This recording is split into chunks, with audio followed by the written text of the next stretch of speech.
Michael Mathis with us? Yes. All righty, I see you now. I don't want to miss you. At this time, I'll call our regular meeting to order. We have with us tonight Pastor Michael Mathis from the Mission Field Ministries to lead us in our invocation, followed by our Pledge of Allegiance. If you will, all please rise.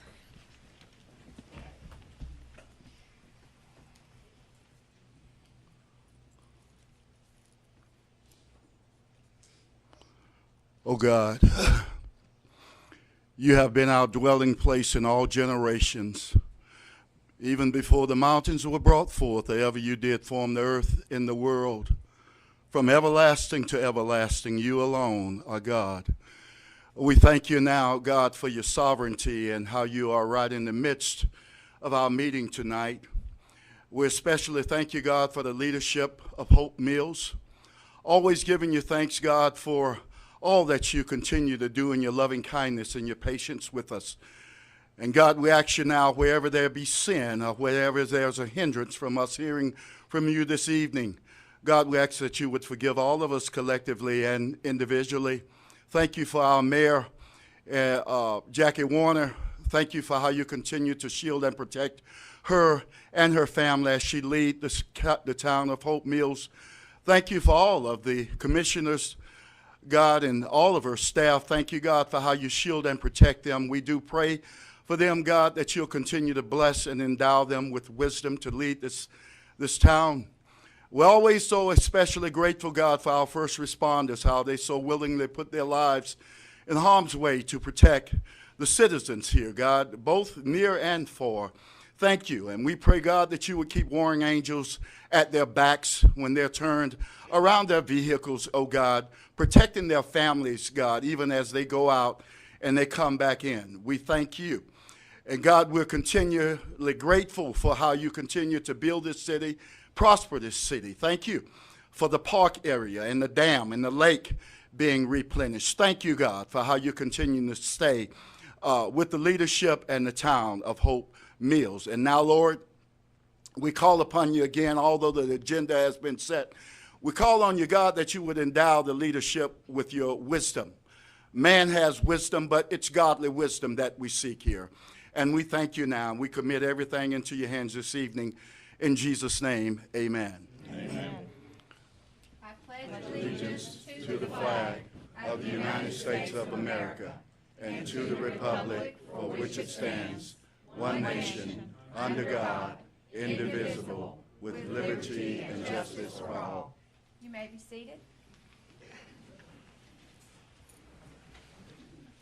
At this time, is there any additions or deletions to the agenda that's before you? If not, do I have a motion to approve the agenda? Motion, Madam Mayor. Have a motion to approve. Do I have a second? Second. All those in favor signify by raising your right hand. Seeing none opposed. The first thing on our agenda tonight is a presentation by Terry Young with the Project Lone Survivor. At this time, I'll turn over the microphone at the podium to Mr. Young and those that are with him.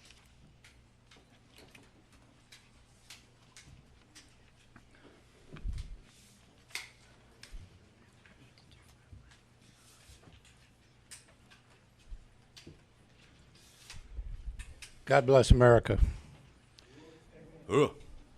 Thanks to all of you on the commissioners tonight. Thank you to the management team of the town of Hope Mills for giving us the opportunity to present here to the public tonight.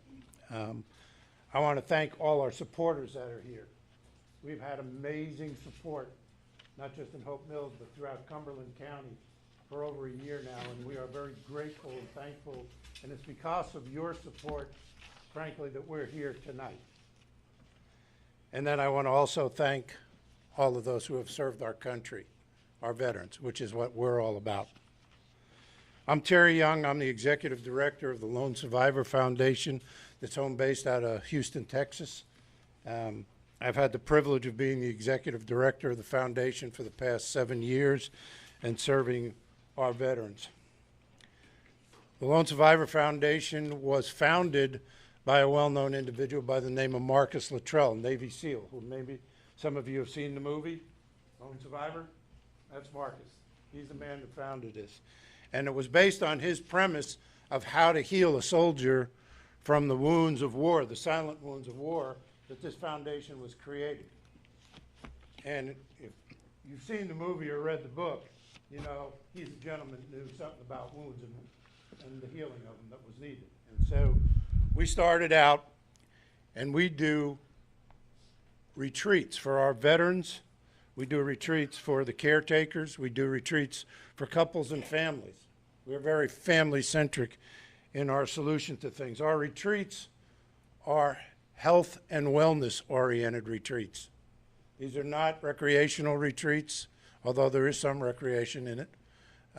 But the real focus is on restoring hope and empowering these soldiers to get back into the workforce.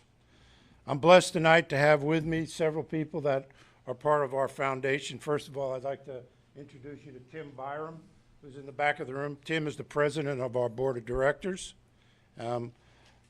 Also with us is Morgan Sierra, who is retiring 20 years, military police this year.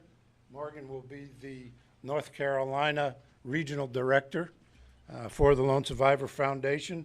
Morgan's been working tirelessly already for the last year as a volunteer, and we're grateful for her. And then we have two individuals that are with us tonight that are actually retreat attendees that hopefully at the end of the night can share a little bit with you. But Kyle Yarborough is in the back here, and then Lindsay Knapp. Thank you both for being here. I'm here tonight because I've been encouraged by a lot of our supporters to bring conversations that happened back in June more to the public light and to clarify from our position where Lone Survivor stands on some of these issues. There was a lot of communications and a lot of things that went on that I think maybe left unclear the real intent and real position of Lone Survivor, and so we wanted to make sure that the public was totally aware of what that was, as well as make sure that the commissioners were aware of what our position was. I am not here tonight in any way to criticize, to express any kind of disappointment or to become involved in the Hope Mills politics in any way whatsoever. I am here representing the veterans of our country and their families, and only that, and to that end only. We have a expression that is one of our credos at the Lone Survivor Foundation that goes something like, never quit on those who never quit on us. And that's why I'm here tonight, because I'm not ready to quit on a project that we think can be extremely beneficial, not just for the soldiers and their families, but for the town of Hope Mills, the county of Cumberland County, et cetera. So with that said, I'd like to address the fact of a little bit about who Lone Survivor is in a little more detail, mainly so some of you who don't know about Lone Survivor and what we do can understand a little bit better, make sure the commission gets a little more insight on this. But we've been doing retreats for 8 years now in the health and wellness area. There is no other organization in the United States that has done more health and wellness retreats for our veterans and their families than the Lone Survivor Foundation. As I said earlier, these are not recreational retreats. These are retreats to help our soldiers to get back into the workforce. As many of you know, you hear all the time about 22 soldiers dying every day from suicide. That's a way underestimated number. The definition of suicide is frankly quite appalling how it's defined. There's a lot more dying. We are proactive on the front end and hopefully can stop some of these suicides from happening, and that's what we are all about. We have a retreat facility in Texas, down on Bolivar Peninsula. It's a waterfront property that we did 38 retreats there last year. And frankly, we've maxed out. We don't have enough capacity physically to continue to see the demand for the soldiers that we need to help. When we look at the demographics, and we help soldiers from all over the world. Cost-free to the soldiers. These retreats are free to the soldiers and their families. That includes airfare to get to the retreats, all the food, all the housing, everything is taken care of. And P.S., not one dime comes from any government organization. Not local, not state, not federal. It's all privately funded money that we get. We have reached a point where we need to reach out and find another location to build, to bring more families and veterans to the treatment that we provide. When we looked at our demographics, in 2018 alone, 30% of all of the soldiers that are coming to our retreats come from North Carolina, Virginia, and West Virginia. 30%. So where, logically, would you build a facility? In one of those, yeah, Alaska. So we came here about a year ago and started looking, really at the suggestion of a party that was gonna donate some property to us to start to build on there. And before we got it all involved, I took on a 2-month project here of doing awareness events around the Cumberland County area, because what I wanted to know is, we knew demographically this was the right place to be, but what I wanted to know was the heart of the people the right place to be here? And I was shockingly pleased at how positive the response was of all the people here.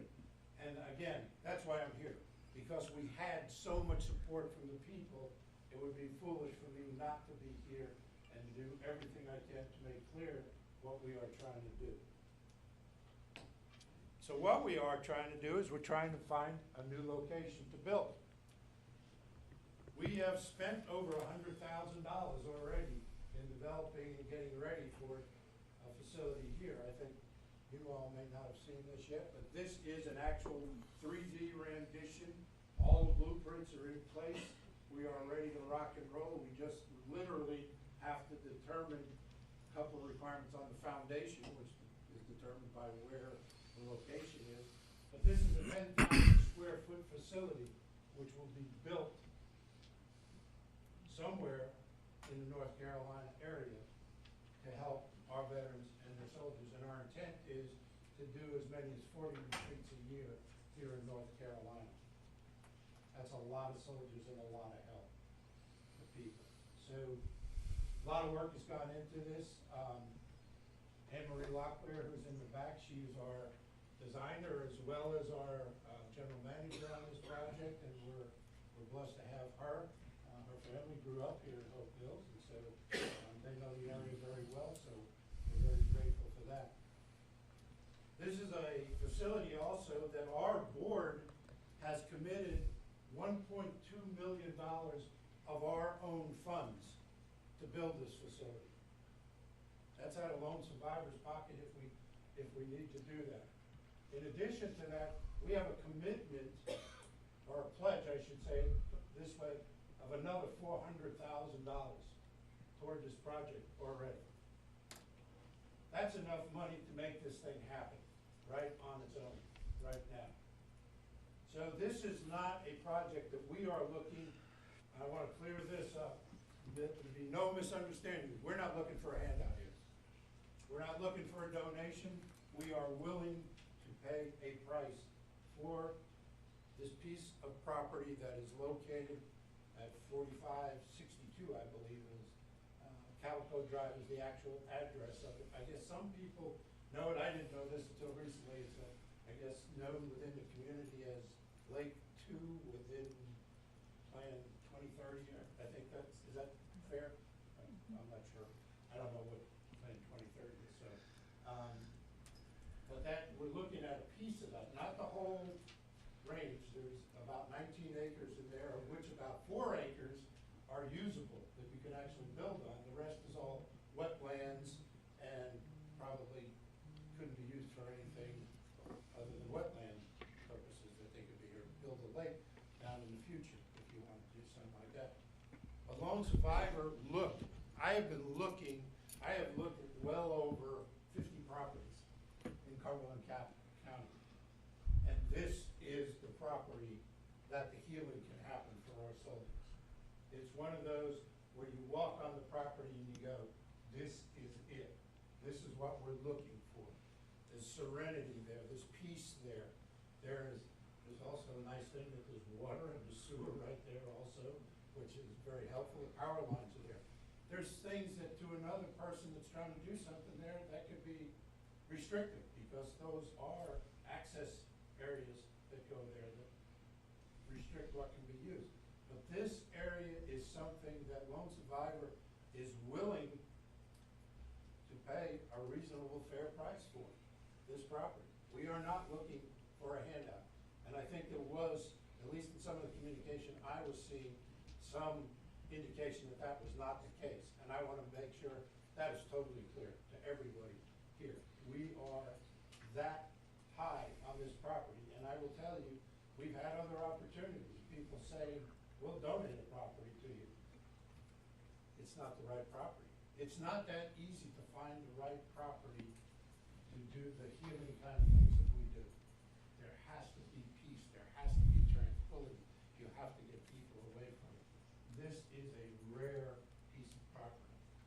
Some of our people, like Morgan, I remember Morgan's reaction the first time she walked out was just like everybody else. She was like, when do we start? When do we go? And so, you know, there's a lot of things we can talk about here. But for me, our whole thing is we want to help soldiers. And we don't just help the veterans, we help the spouses, we do caretaker retreats, because we believe at Lone Survivor, if you're going to heal a soldier, you got to heal the whole family.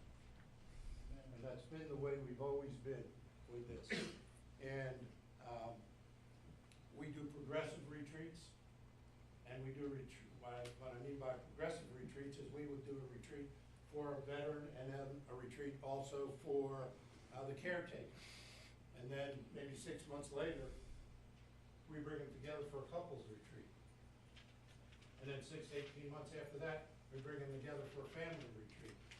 And we do that because we learned the hard way, which a lot of organizations are still learning this day. You can't just call everybody together at a family retreat and say, okay, let's all make it all better at one time. You gotta work on the individual first. You gotta get the individual to work on themselves and to get strong with themselves before you can work on the couple. Then you bring the couple and you can go from the you to the we, and then you bring the children in. And I don't know how many of you are not just veterans, but also children of veterans. I am. I'm the son of a Purple Heart veteran who was a prisoner of war for 3 years, lost both of his legs, serving this country. He's the reason I'm here today. I'm here in dedication to him and other soldiers just like him doing that. I lost a son in Afghanistan. I've gone through a lot of the traumas that are happening with our soldiers here today. And this is something that I am passionate about. As I said earlier, I will never quit on those who never quit on us. And when I see something that is so great as is in front of us here with this property, we are willing to do whatever. We know I don't understand all the details on consideration about this lake development and all of that, but I do believe that we can work around that too. I mean, there are things, it's down the road. I mean, we can have give back clauses. I mean, the property, maybe we just buy the acreage that's outside of the flood zone, and when you flood it, hey, we wouldn't mind having lakefront for the retreat attendees to have either, you know? That would be a good thing. So we think there's a lot of ways that we can get to these things and work at these things. And so tonight, I'm really looking to just hopefully let the public know who we are and what we stand for. We're small. We don't pay a lot of money. 80% of every dime that comes into the Lone Survivor Foundation goes back to the soldiers and their families. We have 11 employees doing 38 retreats a year. We can bring jobs. We can bring employment to the city of Hope Mills. We can bring recognition because we bring soldiers from all over the world. The facility we have in Texas is on a peninsula called Bolivar Peninsula. Bolivar Peninsula is a place that's hardly known by anybody. In the veteran community, I would say it wasn't known that it even existed. Now it is known, it's on the face of the map. And not only do the veterans know, but the community has gotten behind so much of what's happening down there that that is part of what we get excited when we find a town like Hope Mills, that we believe is a town that can get behind and be part of the veteran support that we bring. And we're just really hopeful that an opportunity will be here that there's no misunderstandings about we want this property and we're willing to go as far as we can to do something to make this happen, whatever it is. And so with that being said, I don't know, do any of my other comrades in arms here want to say anything?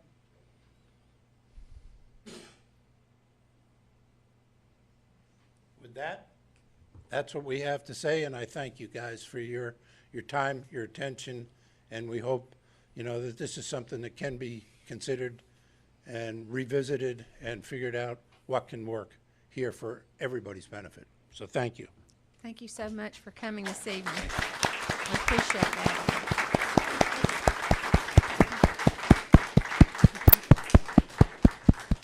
And one obstacle that I would like to bring to the attention of the public is that, and with PWC being here tonight, I think that's a good thing to know, is that the PWC has no intention, will not permit, and do not plan on making a lake reservoir at Hope Mills Number 2. And that is in writing, and it came from Mick Nolan, who is over those resources. They did a study back in 1999, and from that study, they did identify areas, primarily because there was concern about Cape Fear River. But now the Cape Fear River is a water source for 2050, and financially, and as far as being a financially sound decision to put back a dam on Hope Mills Number 2, it's not feasible. It'd be too costly, and it would also be too risky because the amount of environmental issues. They don't believe Army Corps of Engineers would even permit it or dam safety. So that one obstacle about being a reservoir for whatever reason, it's not possible through PWC. And I don't believe this board nor this town would want us to invest another $10+ million to put a dam back for a use of recreation when we have a beautiful Hope Mills Lake now. So having said that, I did want that to be clarified, especially for you, Mr. Young, that that obstacle is not there now. Thank you. Next thing we have is present. Madam Mayor. Yes, sir. We'd like to clear the air tonight. Okay. We're all tied to veterans and the military. My father retired as a major. He got direct commission after World War II. A third of my clientele in my CPA practice are anywhere from Delta Force, Special Forces, the regular airborne, or what have you. We are very supportive of the military, and this particular instance, about a month ago, I'll say, first of all, kudos to Lone Survivor. They're excellent organization. Nothing against them. We think they're a quality outfit. And I solely voted not to sell the property of about 28 acres for the $28,000 solely because McAdams Group, who's doing our comprehensive Parks and Recreation plan, said that we don't have enough property right now for our Parks and Rec needs, and that we actually need to buy more property, and that was the reason for my decision. But I think we all can clear the air tonight. The vote went 4-1.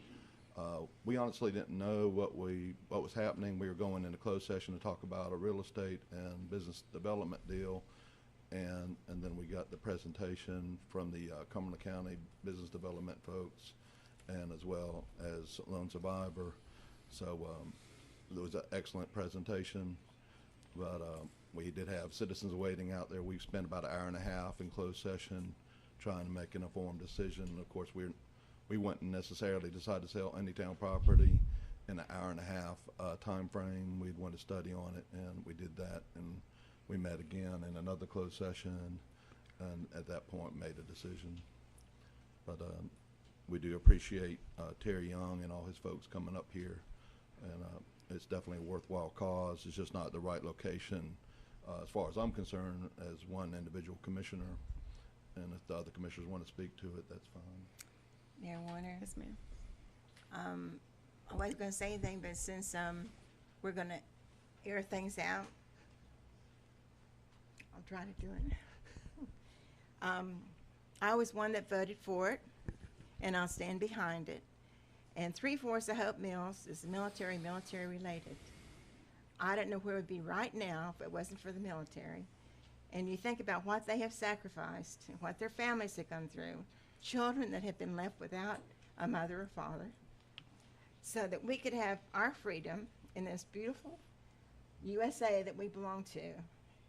As far as I was concerned, for what they wanted, I would be, and I'm sure a lot of Hope Millians would be very happy to give them the 4 acres to build their property on, because in the long run, Hope Mills will benefit by it. So will the military, which is our main concern. And that was the reason I voted for it. That's it. Madam Mayor. Madam Mayor, Yes, sir, just a second. And to respond to having closed session meeting about economic development, if you'll notice, that was recommended because anytime you have acquisition of property or anytime you talk property, you do that and then bring the decision out into open session. So with economic development, we are privileged sometimes to get information about sale of property. And when we get that information, I guess Robert could speak to that. This happens all over Cumberland County. You meet prior to bringing it out in the open in the public, mainly so you can get all the facts and all the information. So again, I don't have a vote. I don't have a vote. But because I'm also a military dependent whose dad served 4 tours of duty in Vietnam, who was from a very dysfunctional childhood because of that, what I see is the benefit of this is for the children. And the number of children we have in Hope Mills and the number of active duty military that come here because of what we have here, we only benefit those that actually are making Hope Mills their home. So I too am strongly in favor of this. And I too believe that they're willing to purchase and pay whatever they need to pay. The first offer on the table was like anything you do. If you go buy something, you're going to give them hopefully the lowest offer they'll take, expecting them to come back with a bigger offer. And that's what exactly was presented to our board. The anticipation was, yes, they're going to want more money. And yes, this is an area, if you go down there and look, there's a lift station from PWC. There's a sewage line. There's electric easements. There's the floodplain. And there's then you get down to a little clearing, which is about the 3.5 acres that you can build on. And then there's the creek. And if you look across that creek, you see Calico Fire Department. It's very remote, it's very isolated, and it affects no one except, of course, the firemen might see them through the woods. So that's my spiel. I do not understand why this board would not embrace this organization and what it would mean to our town.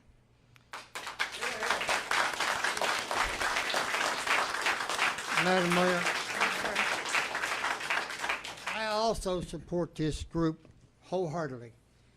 I think what you want to do, should be commended for. I'm not going to use the word but, I'm going to use the word however. This land is very valuable to everyone, not just the town of Hope Mills and Parks and Recreation, but to the military.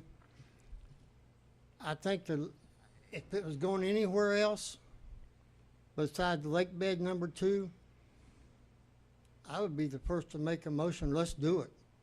But, yeah, I used the word but. Anyway, I think I was called a coward because I was hiding behind closed session.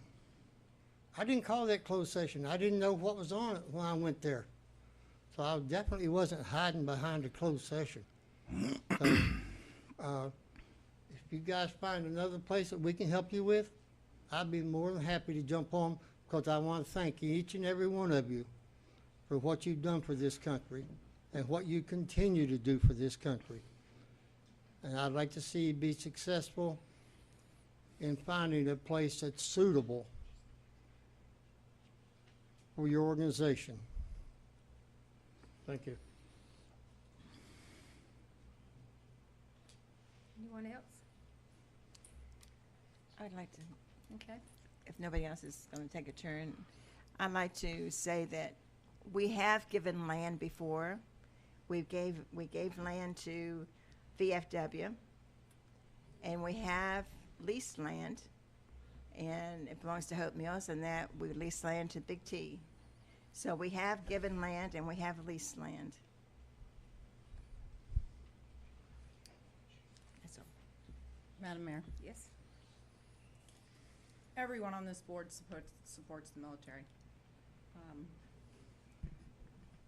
My son's about to go into it next month, so obviously nothing more dear to my heart at this point would be him. But my job as a commissioner is to protect the assets of Hope Mills, and that's what we were elected for. We would support this foundation anywhere but Lake Number 2. I honestly believe that. I know that the mayor spoke of a letter that was received about this study from 1999. In 2014, PwC put an application in for water at Jordan Lake and cited, excluding the Cape Fear River, Rockfish Creek and the Little River were the only other local surface water sources identified to have sufficient drought flow to support a proposed reservoir. However, it was found that the Little River would be only marginally adequate in supporting the proposed reservoir, and the excessive drawdown of the reservoir water level could occur during periods of severe drought peak water demands. Alternatively, a reservoir located on Rockfish Creek would be capable of providing a raw water supply of 9 MGD. The most favorable location for a proposed reservoir was found to be the town of Hope Mills near the confluence of Little Rockfish Creek and Rockfish Creek. I'm not willing to give that water source away with the issues that we're seeing across Cumberland County and the surrounding areas. It's certainly nothing against the foundation. We wholeheartedly support it, and we would do our very best to help locate another location. But this is one that I just could not support this location, and it has nothing to do with the foundation. May I ask, when they say that they would revert the land back to us if that water source was to happen, according to PwC, there's no plans for 2050. And my understanding was y'all said that if it were to come back as a lake, then you would be more than happy to give it back to the town. We could do an option where we could give it back to the, or the county could buy it back from us, but we, well, I mean, if having a water source is holding you up on letting us acquire the property, if we buy 19 acres of land for $38,000, which is what our offer was, not 28 for 28 acres. We based our offer on $7,000 an acre for the usable property and a minimum amount for all the property within the floodplain. Half of this property is on the other side of the creek. We don't even have access to it, and we probably would never be able to get a bridge built to use the other half of the property. So we'd be more than happy to just buy everything on one side of the creek.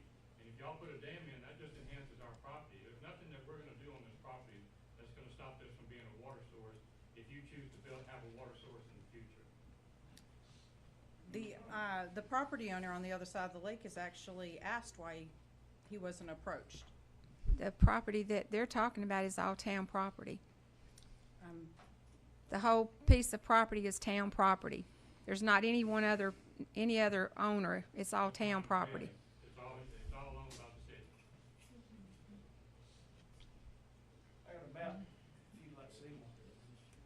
Pardon me?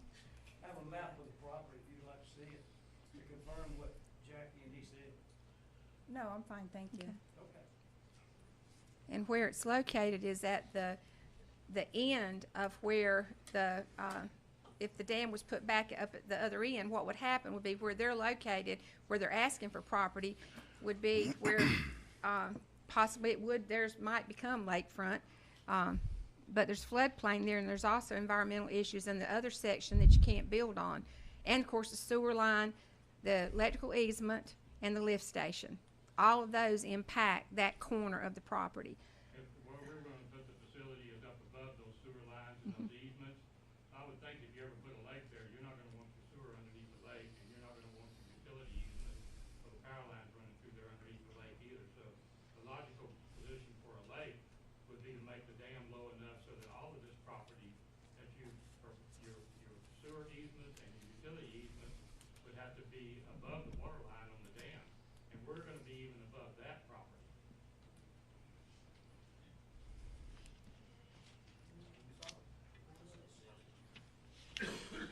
Madam Mayor, Yes, sir. I'm gonna need a few minutes on my comments. Terry, thank you. Thank you for what you do for our nation's veterans and their families. Thanks for all the folks that have come here tonight from Lone Survivor. It's a heck of an organization that truly gives back to every community and every veteran and their family members. In many ways, that's never known. 22 suicides a day is totally unrepresented. But I think we've got a lot of bad press, Terry. I agree with you. I think there's been bad press over the past 2 or 3 months. And now, I'm not going to go pointing fingers at anybody. I'm just going to tell you, I'm just going to shoot from the hip. I'm a son of a veteran, too. My father's a Navy veteran, served on the Carolina. I'm proud and I'm honored to have served our great nation for 26 years. I'm proud and I'm honored to have been elected the state commander of the Veterans of Foreign Wars of this great state, to represent our veterans. And 2 of my advisors are sitting right back there, and one of them is Roland Rochester, and the other one's Bill Green, who serves me well and has continued to serve me well in that capacity. And I'm proud and I'm honored to be elected official for the town of Hope Mills. As I slowly work into this job, it's something, I'm not a politician, so it wasn't something I signed up for, but as somebody told me once before, years ago as a young soldier, it'll cut into you. Yeah, 26 years in the military definitely will cut into you. Now, what I think some of the bad press here is to why this board voted the way they did. Because there's been a lot of rumors, a lot of speculation, a lot of back and forth. Chaplain, don't look at me harmful, but I'm going to say something that I think this entire project was presented ass backwards. Thank you, Bill. Told you I'd say it, I did. I really do, Terry. I think it was presented ass backwards. Totally, out of the gate. I really do. Because it created a lot of false hope, a lot of if and slam dunk, and everybody will go along with it and all this kind of stuff. It went all that. In this position, I serve the veterans. I serve active, retired, like myself, their family members, and every citizen in Hope Mills, whether they voted for me or not. I serve in this position for everybody. These are tough decisions that sometimes are not popular decisions. And I make decisions. I'm going to speak for myself because I'm going to tell you why I voted the way I did. I make decisions just like I did in the military for 26 years and just like I did when I served as state commander of the VFW. I make decisions based on the information that's presented to me at the time I have to make it. I did that quite well on the battlefield, and it served me all my life. But now if the information's wrong or incomplete or incorrect, then I made a decision based on what I had at that time.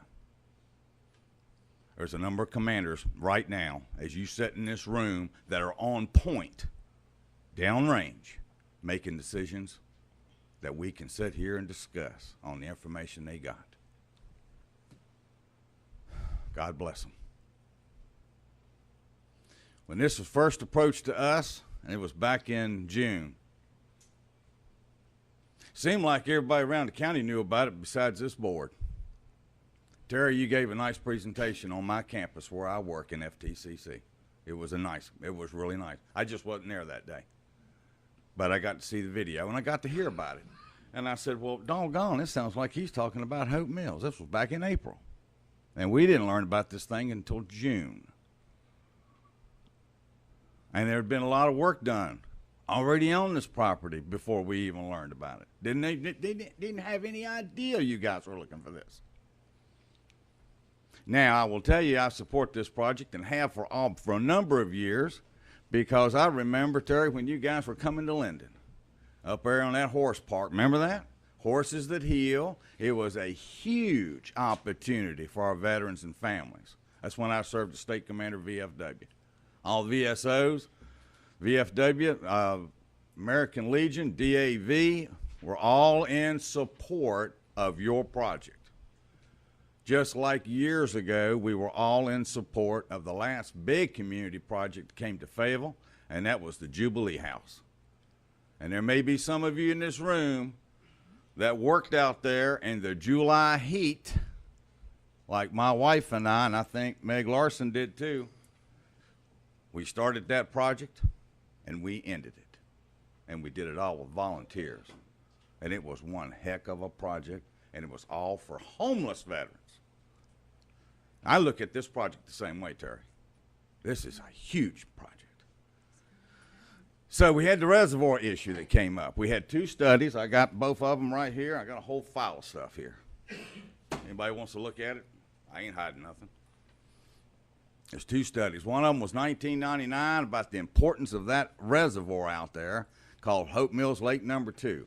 Now, no, bear in mind, I'm not from Hope Mills, wasn't born and raised here. I'm just a retired soldier out of Bragg, born and raised on a farm out of Western Virginia. I'm an old country boy. And I've learned along the way that there used to be 5 lakes in Hope Mills, and they are all sacred lakes of this community, from the mill workers, the history, a lot of history that go behind this property. That's not just for me. That's what I learned. And Lake Number 2 was a very, very valuable resource that in 2014, there was a Lake Jordan water application filed on its behalf. Now, this is what I had now. I didn't have this memo or email that the mayor's talking about. We didn't have any of that on June 18th or June 4th or any other closed session meeting we met. We didn't have that. No knowledge of it. So I'm going on 2 reports, one 1999 and another one 2014, talking about the importance of that reservoir site for future water sources for Cumberland County. And in the backdrop, for the past, 2 years now, what have we been hearing out at Grace Creek? Starts with a G, ends with an X. Now, I can't make a decision sitting here as a veteran, because if I did, Terry, I'd buy it myself and give it to you. I'd work it. I say that, sir, out of honesty, because I've done it. And I know at least 2 other guys in here that would be with me. I don't know how many others, but I know 2.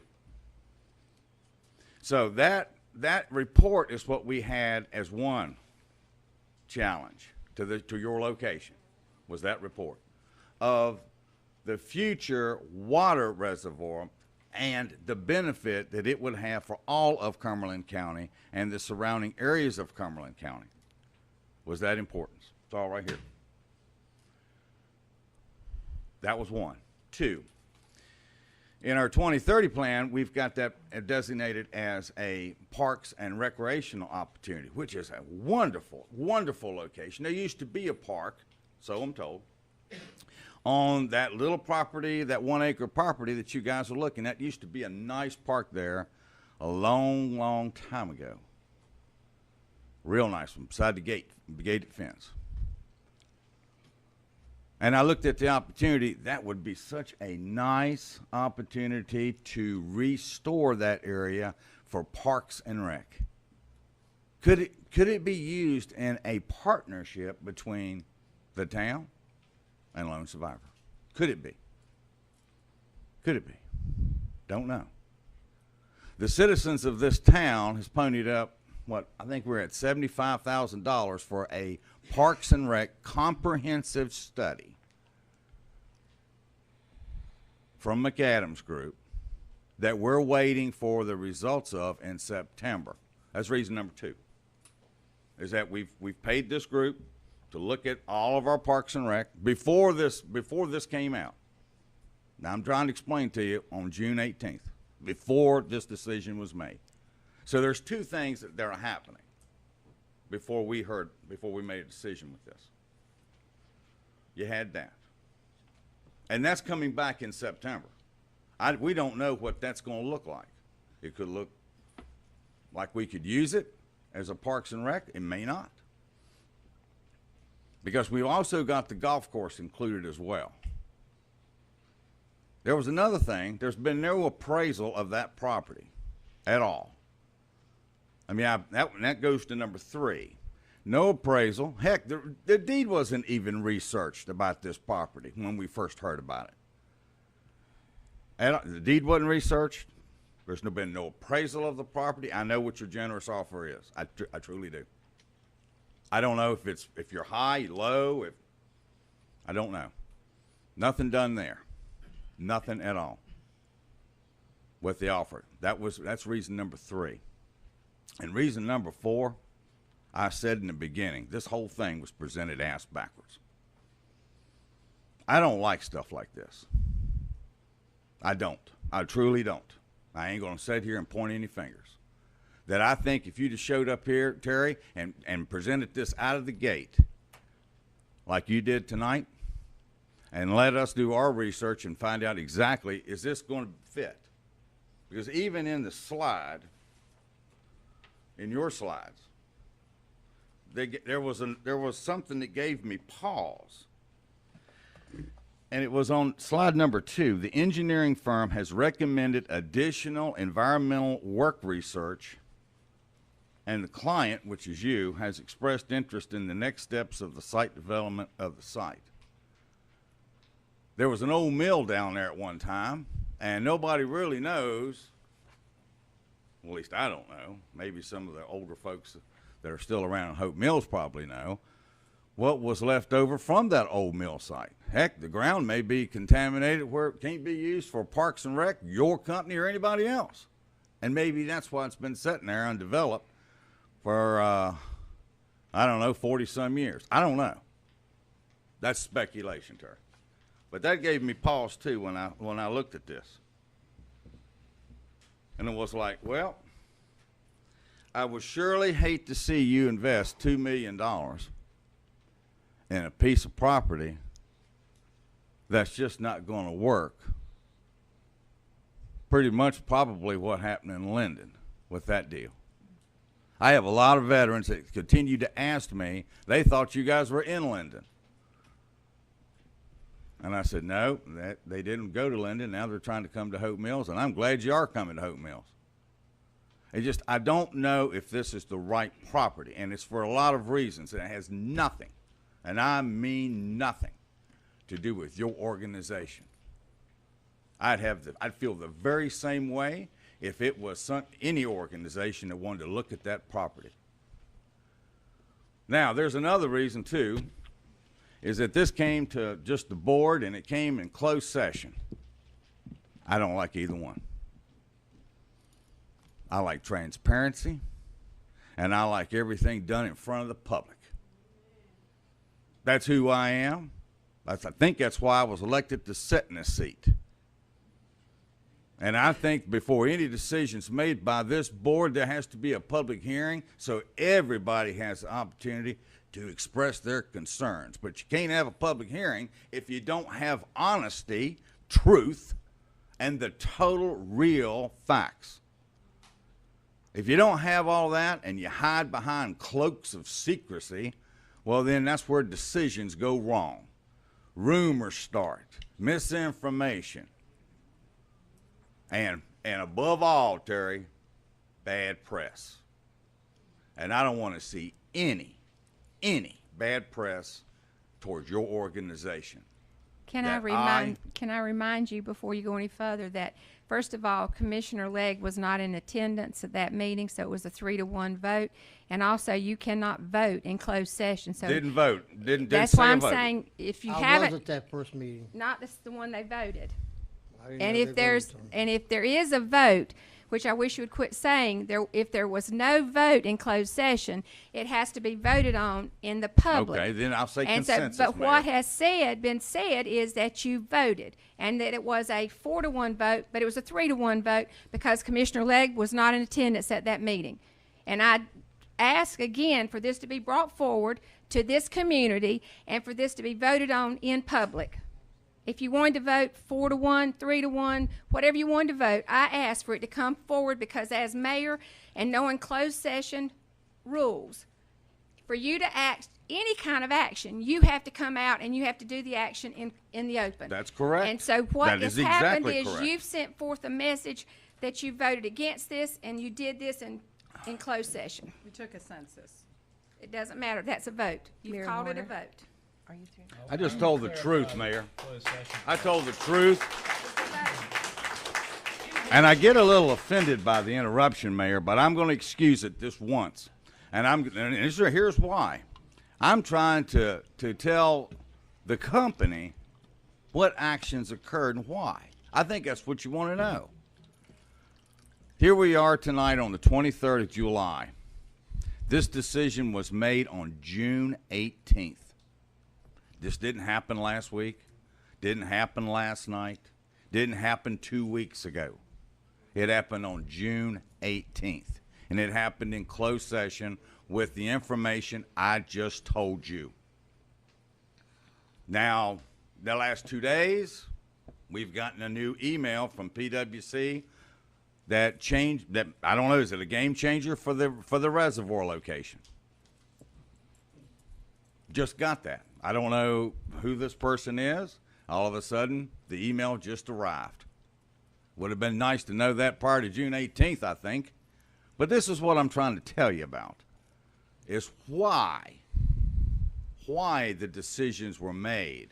And the board decided not to move in that direction, and they decided on the information that was presented to us on June 18th. That's what I wanted you to know, Terry.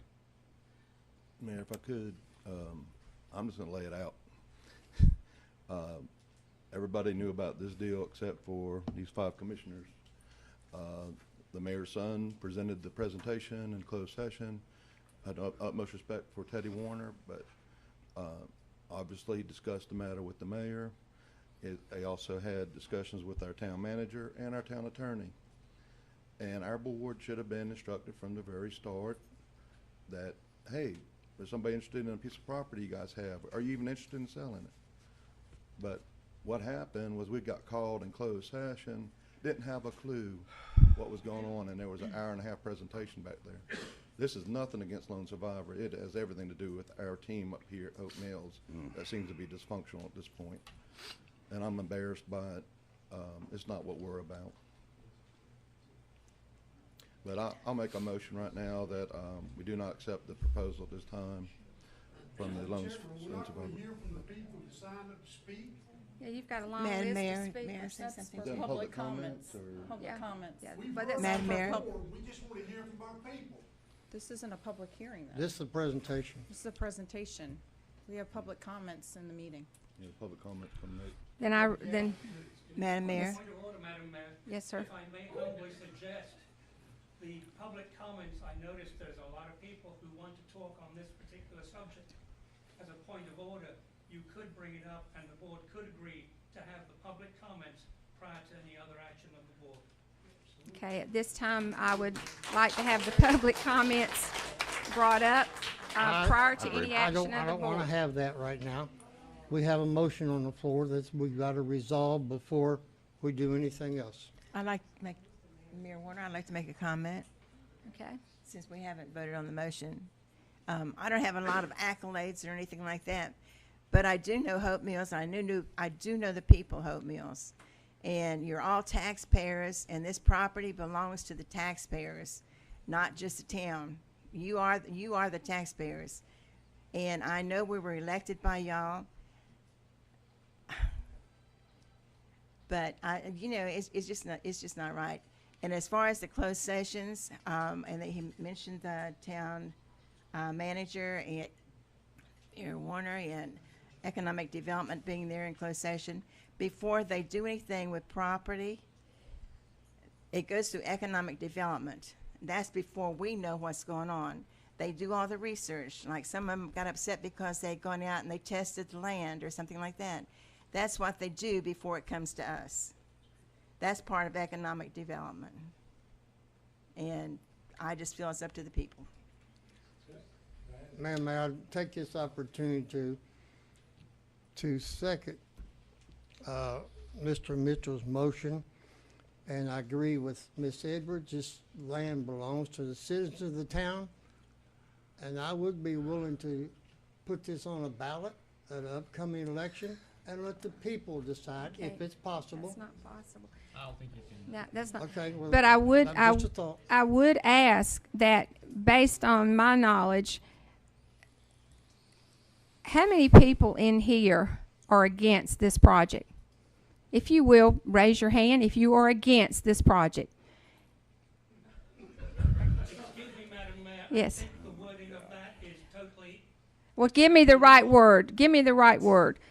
who in this room is against the project being put onto Lake Property Number 2? Okay, well, I think and everybody in this room thinks that this organization is an excellent. okay, well, lake number 2, because we know right now that lake number 2, in order for it to be put back, we would have to put the dam back. So now that's one side of it. So I'll take that off the table, but I do believe that the number of people that have come to this meeting tonight need to be heard. And if there are those that did not sign up because you did not want to sign up because you were not in favor of this on Hope Mills Lake number 2, I open the opportunity at this time for you to add your name to the list, because I do believe that's important. Madam Mayor, Yes, sir. I agree. These citizens are here. We're in the public, and they want to speak. Allow them. Allow all of them. Allow everyone in here that wants to speak either for or against this project. I'll withdraw my second. Allow it. Thank you. That's what's wrong now. We did everything. I'm going to say it again, Bill. I asked backwards. Can I make a comment just to you about the process? Because I heard this, just so, again, clarification of where we're coming from. Good, sir. Yes, we were in Linden, and we were going to do a facility in Linden. Yeah. However, the soil was not suitable. We could not build it, couldn't hold the septic tanks. Yeah. It couldn't hold the 5,000 water gallons that we needed for the sprinkler systems that were in there. So we started looking elsewhere. As we started looking elsewhere, I started talking to people that had nothing to do with the Business Economic Development Committee or anything. I talked with people like Jack Rostetter over at H&H Homes, asking him if he knew places where there were lands. Well, that turned out, Jack at the time was the chairman of the Business Economic Development Committee. He was about to go over, and he said, okay, let me introduce you to Andrew. We went through the Business Economic Development Committee looking at multiple properties. This was not the only property we looked at with that group. When we saw this property and fell in love with it, my first reaction was, if anybody has lived in Houston, Texas, you ever heard of a place called MD Anderson Cancer Center? The story of MD Anderson is MD Anderson came about because of a textile mill. There was a textile mill in upstate New York that polluted the ground, and people became infected and got cancer. And a bunch of researchers up in upstate New York started to do their research, and they did testing on rats and labs and everything. And the medical board of the state of New York shut down their research, and they moved to Houston, Texas. And that was the start of MD Anderson Cancer Center, the biggest cancer center in the world today, in the treatment of it. When I went on that property and heard that there was a mill there, I said, what do we have to do Yeah. to make sure that property is clear? Yeah. Okay? We were not trying to circumvent anybody or anything. We were strictly saying, if this is a property that is even worth us looking at, we need to find out, number one, is it contaminated? I agree with you. We were willing to, because we looked into it to the point of, we found out what was involved in cleaning it up. We were prepared to do that if that's what it would take, but we needed to know, and you needed to know. Yeah. Because how could you come and ask you to transfer something like that without that kind of a study being proposed? Well, when we went to the people to do the study, they said, well, there's time considerations and dollar considerations where if the current owner will do the study instead of you, it can be expedited and it won't cost as much money to do. And that's when we said, well, let's put that into all of this conversation. But be clear, we were never trying to circumvent anybody. We were following the process that we believed was what we should have been doing. Okay. We were presenting to whoever was willing to listen. We had a property that we saw, and again, it's very easy to say anywhere else. We have been looking for a year for a property to find, and I'm telling you, the environment is critical to these retreats. And you just don't find 20 acres here or 10 acres there that fits. There is a very rare property, and this was one of them. But again, I want to be real clear, we weren't playing games with anybody because we don't play games. All we do is care about the veterans and their families, and that's all we do. And I'll say it again, all we care about is never quitting on those that never quit on us. So thank you.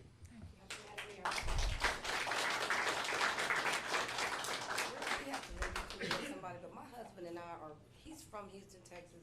This man is telling the truth about Houston, Texas, coming here. I'm almost 50 years old. If people don't plan to fail, they fail to plan. I am born here in Cumberland County, and this board needs to go ahead and make a change at this point. Half of you guys won't even be here after they go and they do what they're supposed to do.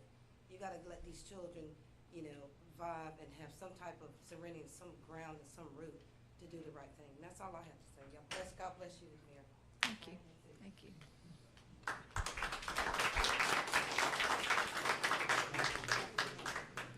Okay, we'll start this time with public comments. And I remind you that public comments, you are to identify yourself, and each person has 3 minutes in order to speak. So we'll start with the first that is signed up, and that is Kyle Yarbrough.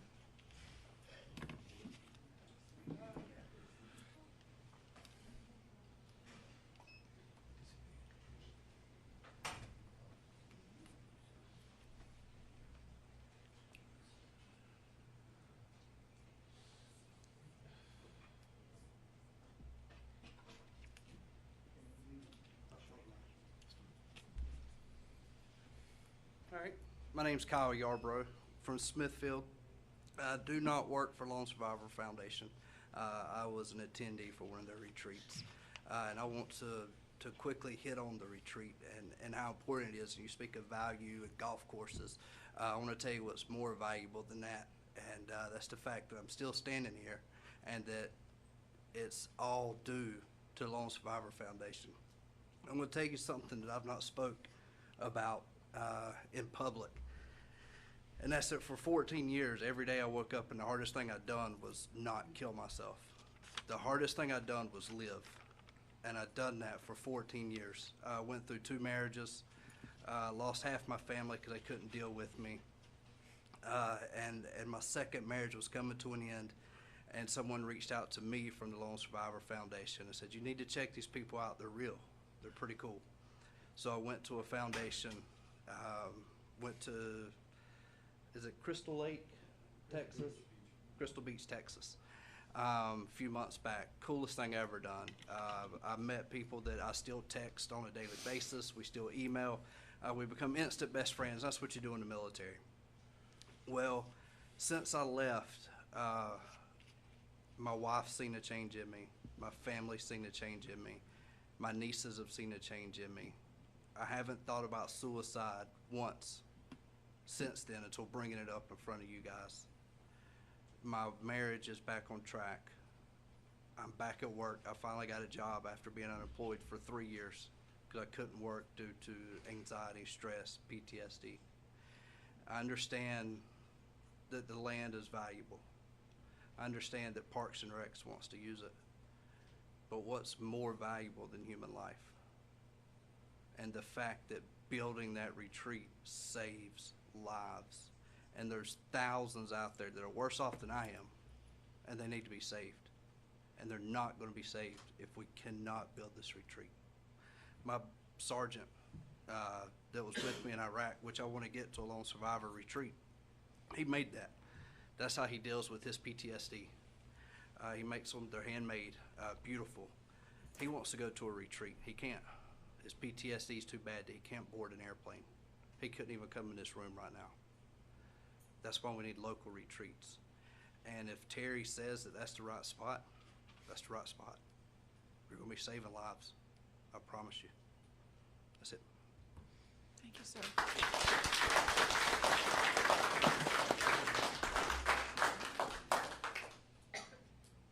Next, we have Lindsay Knapp.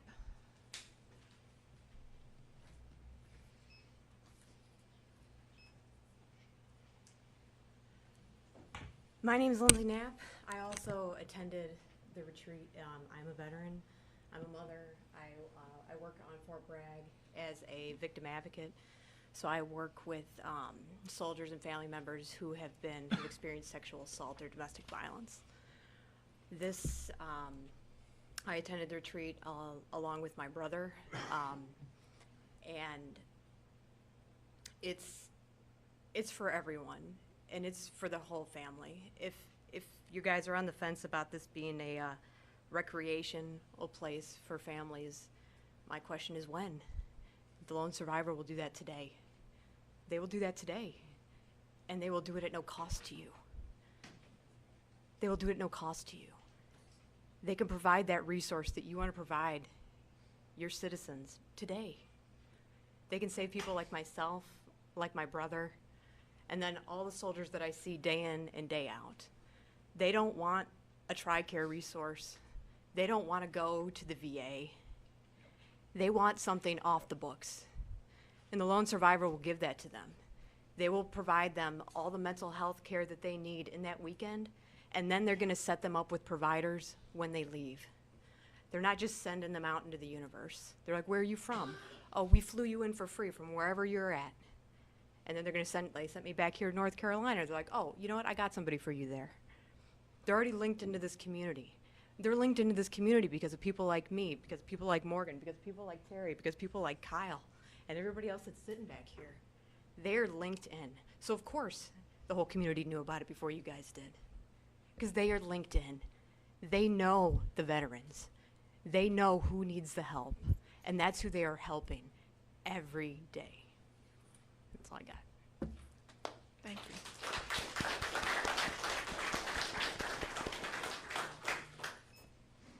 Next, we have Bill Spate.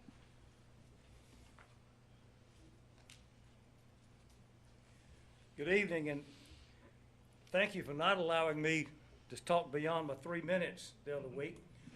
I think part of that probably precipitated what's happened since then. Not because of me, but because of Lone Survivor and what they do. I'm hoping that the board, Jesse said it very well, Donette Bass-Ackwards, some of the objections that I've heard tonight, I think have been dispelled. The issue of water source. PWC said, Again, I asked 1, 2, 3, 4 of the commissioners if you would like to have a vote to tax the people for $10, $12 million to build a lake, which we don't need. PWC's not going to do it. The issue of Parks and Recs. Love Parks and Recs. I used to be on the Parks and Recs Commission, among others in Hope Mills. You well know, because we served with the zoning board. Anyway, I hope tonight that some of the reasons for dismissing this proposal, I hope they've been brought, and thank you for allowing this group to speak. The question was, would you vote to remove them from the agenda? smartest thing you've done. Because remember, these people do vote after this decision is going to be made. But Parks and Recs, absolutely. I'm all for Parks and Recs and for the kids.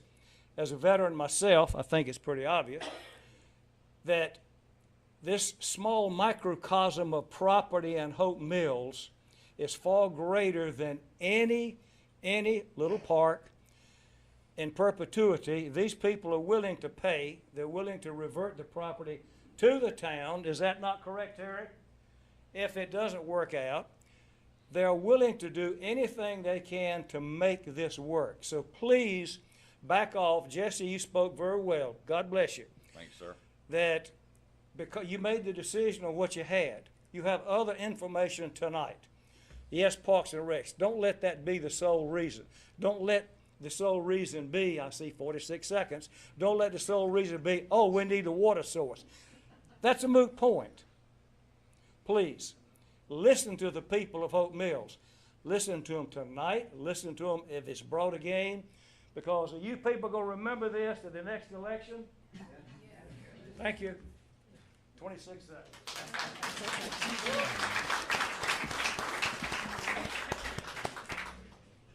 Tim Byram.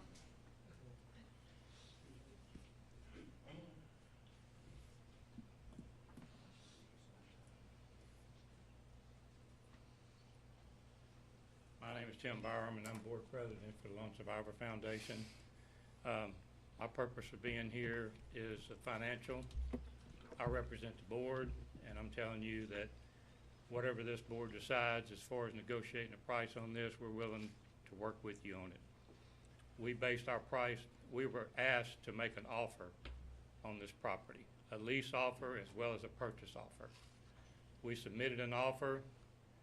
We got a letter yesterday from the June 4th meeting we had. We got a letter in our office yesterday and saying that y'all were not interested in doing the deal on this property. That's the first communication that we've gotten since our meeting on June 4th.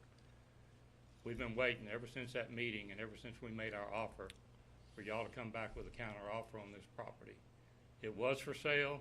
I mean, we did talk about buying it. There was no deal made before we went into that executive session. We did what you asked us to do, and we haven't heard anything back from you on a counter offer. All we know is that when we left that meeting, we were approached by several council members here tonight and told us that this was a deal that y'all wanted and y'all were gonna make it work. And then mysteriously, it went south, and we just now found out about a week ago that y'all weren't interested in the deal. The water excuse, it's not an excuse. We would welcome a lake there. Should you ever decide to build a lake, it would enhance our property too. It would make the healing process for our soldiers even better. Y'all did take a vote, but that's not the only vote y'all can take.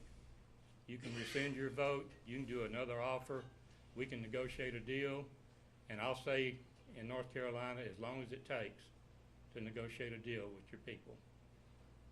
Just because you voted once doesn't mean you can't rescind that vote and start over. You've got all the information you need right now. You may not have had it before, but that's why we're here tonight. Yeah. You've got everything you need. We would love to be in Hope Mills. I love the name. It goes right along with what we do. But if y'all don't want us here, we'll certainly find someplace else to go. But this is our first choice after a year of looking at over 50 properties. This is the best place for this facility in Cumberland County. But if y'all don't want us here, we'll be glad to move on. But I'd just like to know why. And a water resource is not an excuse. A park is not an excuse. You got 60 acres of land there. Of the 19 acres that we were looking at, over half of it's on the other side of the creek. We can't even get to it. We don't need that.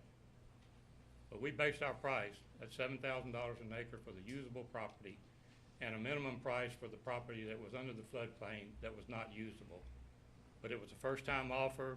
I'm in real estate business, been in it all my life. We made an offer, we were looking for a counter offer, and we'd be more than happy to negotiate with this board. All you have to do is say that you're willing to talk to us and try to work something out, and we'll work with you. But like I said, if y'all don't want us here, we'll be glad to leave. But we will be in Cumberland County. It's up to you to decide whether you want it here or somebody else gets it. Thank you. Thank you, sir.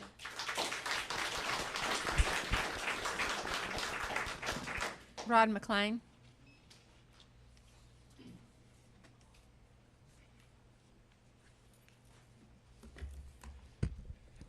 Rob McLean, 5435 Fountain Lane. And yes, I do come from Hope Mills, as you're well aware. I am in actuality the just elected leader or project lead for Project Healing Waters Fly Fishing in Fayetteville and Fort Bragg. We also serve the wounded veterans. Chris Hall just did a very good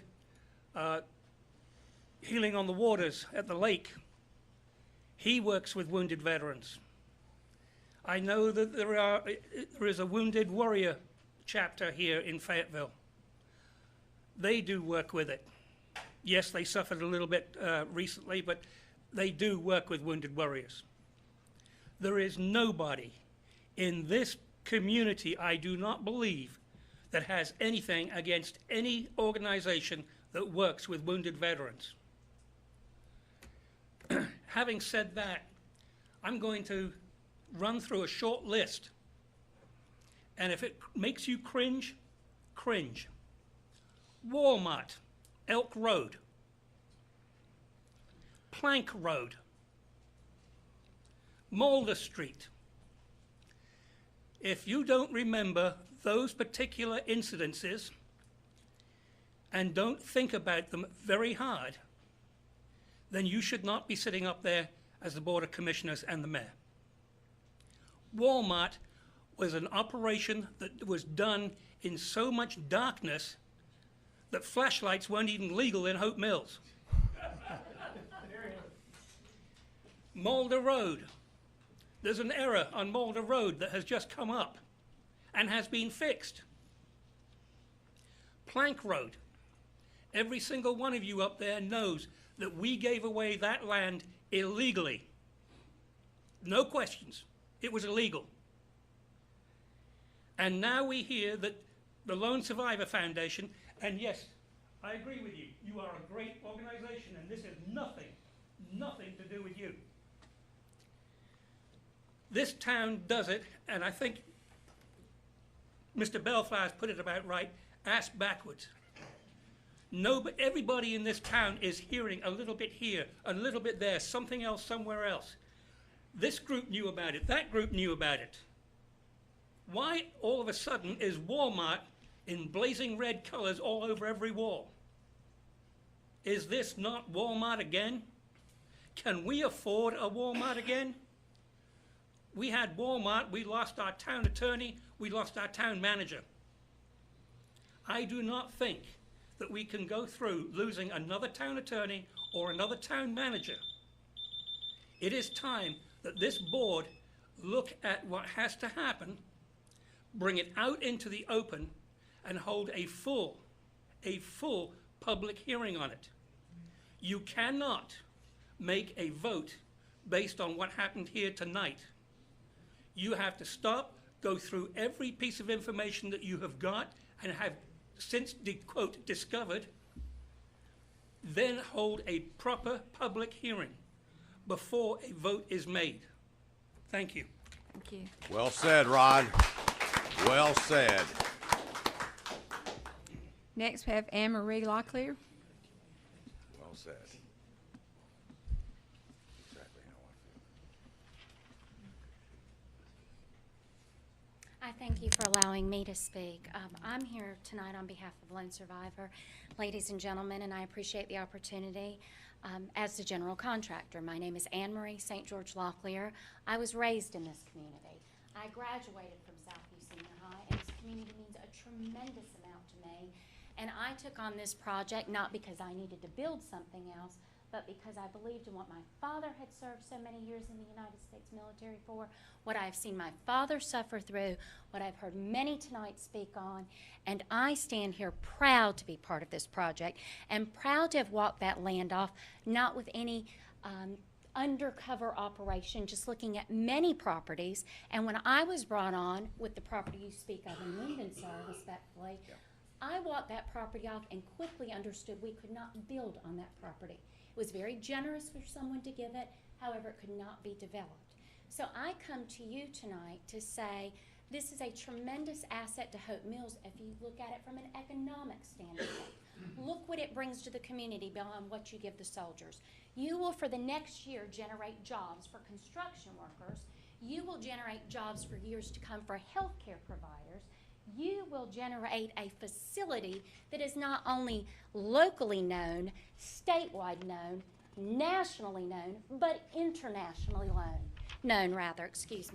This is a tremendous asset to this community, and I agree wholeheartedly with you, sir, that it needs to be reevaluated and the opportunity for more discussion to be given to this community for what they're about to lose. And that's all I have to say, and I thank you for the moment to speak. Thank you, ma'am.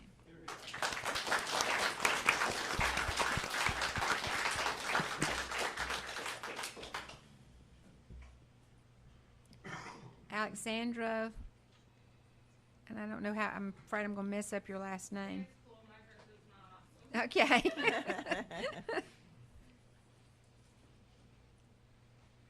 So you'll have to ignore the blue hair because that's just me. But my name is Alexandra Lemieux. I'm actually living in Rayford currently. I moved out to Rayford a little over a year ago. I was living right in Hope Mills off of Crystal Springs Road, and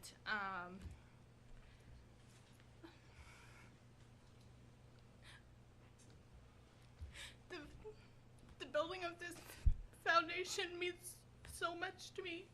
I had a grandfather at 76 years old have a boating accident, but we all know that it wasn't an accident. And with a project like this being available to veterans now, instead of, no offense, Parks and Recreation, it'll be a tremendous attribute, because without something like this, your Parks and Recreation that would be built, you're gonna have people not attending, like grandfathers and fathers, because either A, they physically can't be there because they can't go out, or B, they just can't go there because they're off trying to have a boating accident or whatever. I wrote something completely different, but it doesn't mean as much if I'm reading it off of a sheet of paper for you guys, because you're not gonna understand. I'm not trying to say anything bad against your town board, because I understand where each and every one of you are coming from. I've been to the wonderful Parks and Recreation off of Ramsey Street. My niece plays soccer out there. Beautiful, and I would love for you guys to develop more for things for children. But is it gonna mean anything if they can't have somebody they love there with them? I think I'm done. Thank you.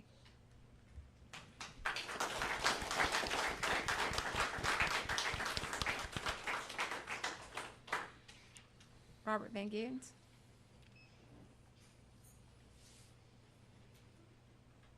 Good evening, Mayor, Commissioners. I apologize. My comments are in the process overall, but it feels like now would be the appropriate time as it relates to the project.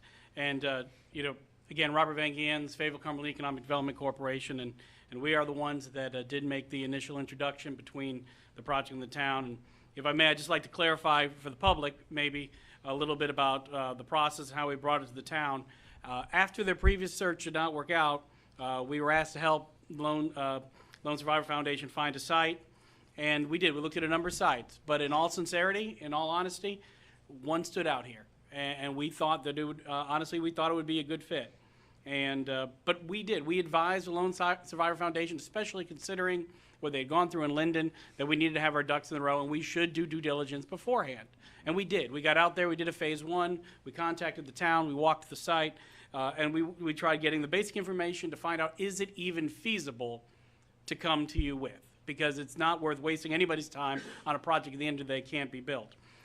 So with that said, once we found that out, we did. We asked for a closed hearing so we could make that introduction to the entire town Board of Commissioners at once. And, you know, how we got from that point to today, I'm sure there's a lot of conversations we can have about that, but that is not something, you know, it's surely a complicated one. But for the public, there's a reason for a closed session. It's for the commission to receive information at an initial stage, and so we can start a conversation. And we will be back before this board with job-creating projects, and it has to, at times, start in confidence.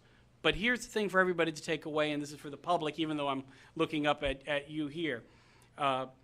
Before any land is sold, before any incentive is given, before any grant is executed, it has to come back here, and it will come back here for a public hearing. My team wouldn't stand for that. Your staff wouldn't, and I believe each and every one of you, any decision that is going to be made that is binding would come back to this full board. And 3 minutes is a tough time when you're as verbose as I am. But I just wanted to really share with you that we brought this to town, and we thought that it was a good way to go because it's the way we do all our projects. And if it wasn't, I own that. I take that on the chin. It's a process we use, and it's a process at times we have to use.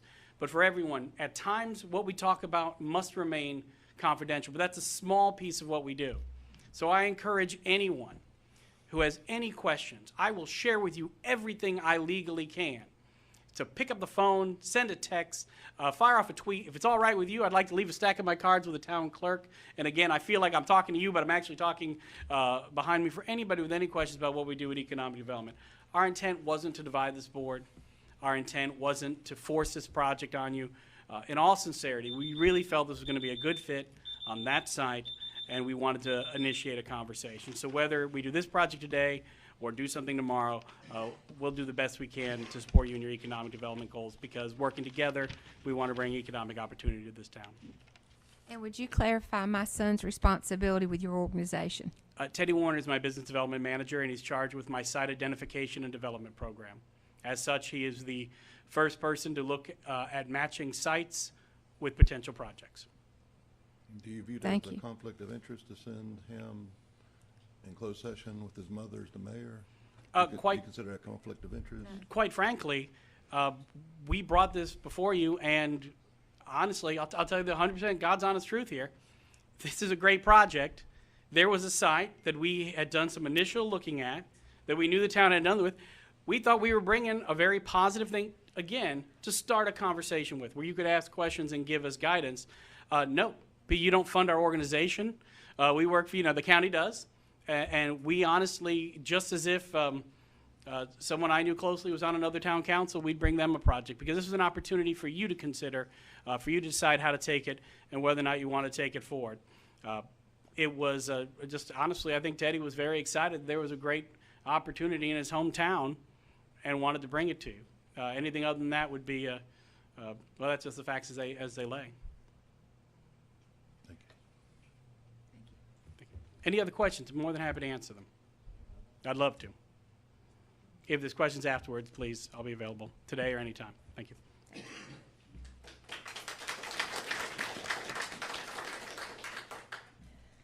Alex Warner.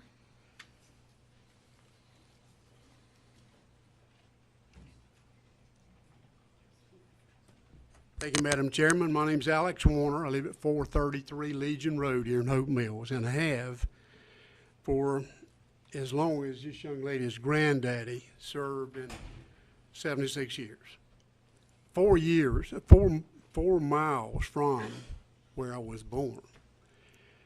And I confess I do have a conflict of interest, because I sleep with the mayor every night. I'm sorry. I'm surprised at some of you board members. When you turn around, you ask questions that are punitive. For example, I didn't call any names. Example, when you ask if my son and my wife had negotiated this thing before it was brought to Hope Mills. Well, of course that happened. Of course that happened. She's the mayor of the town. This is the economic development module, if you will, for Cumberland County. Not only Cumberland County, but the whole region for economic development. It's for Cumberland County. And this is one one place in, second place in America that we can at least thank our military for all the lives and limbs that they've given for us. Now, Jesse, I'm not going to take a full 3 minutes. I don't need to, Jackie, and this is another reason why you won't let me come to these meetings. I know that. I'm a little volatile because I used to be a Democrat, and I changed to another party, which I'm very, very satisfied with. And I'm tired of politicians saying one thing and going out and saluting fire trucks and saluting our military and our leaders of the town that put their lives on the line every day. I get tired of seeing that when it's a hypocritical presentation. If you got your heart in it, then you do what's supposed to be right. My dad used to tell me that. He said, it might be unpopular, but if you're doing what's right, that's the thing to do. That's the thing to do. Now, Jesse, you brought out a very important part. We decided to vote on this thing, and thank God we rescinded that. You said this thing was done ass backwards. We were about to vote against this project ass backwards. Didn't even give the public who'd signed up an opportunity to be able to speak on the occasion. So just as a reminder, it takes an ass to vote ass backwards. Thank you, Madam Chairman. Madam Mayor, may I say something? No, ma'am. Next, we I'll say have it when we're done. Working on team building up here. Quentin Evans.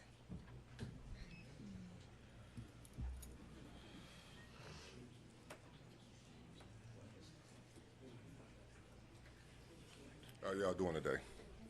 I'm Quentin Evans, 5018 Roy C. Stallings Jr. Street. I'm also Hope Mills Middle School's new football coach. One thing I would say is, I'm gonna be blunt. Military, 29 years, I just retired 3 months ago. You guys are butthurt. You're butthurt because you didn't come up with the project first. If they had let you, if you had been your ideal, you would have voted it through. One thing I would say, as a coach, I welcome. Because one thing I do, when I get my brothers from third group, SWIC, 82nd out on my football field, I see the change in them. They forget about the 8 trips to Afghanistan, 1 trip to Iraq. I just buried 3 of my brothers from suicide. Another one from a motorcycle wreck because he was going too fast. I feel sorry for your son, ma'am, if he goes combat arms. I'm gonna be honest with you. That's when you're gonna want this project. I actually come here tonight to talk about building a recreation center for the kids down at the golf course, but then I walk in on this. I know their pain. You guys have had 3 Hope Mills guys die, coming from suicide, but not one sign has been put up in honor of a fallen soldier. How many has been put up in Hope Mills, Fayetteville in the last 3 months? Jay Odds. Chris McCole just walked 22 miles for 22. So Hankins, I can go down a whole list. But until it touches you personally, then you will realize it, because it hadn't touched you yet. And that's the whole problem with this town. You guys are more worried about it coming out of you instead of listening to your people. Because I tell you right now, I joined the military because of those Vietnam vets. I'm from Tulsa, Oklahoma. And I watched the town this size grow to be real big because they listen to the people. That's all I got to say.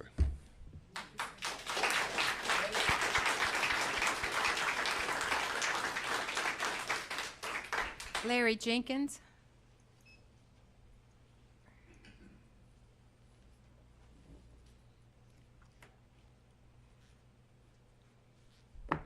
Thank you, Madam Mayor. Thank you, Council. I believe in you guys. Every last one of you. I believe in you to do the right thing, to save lives. I'm a 22-year-old vet, the United States Army, served proudly, and I'd go again if I could.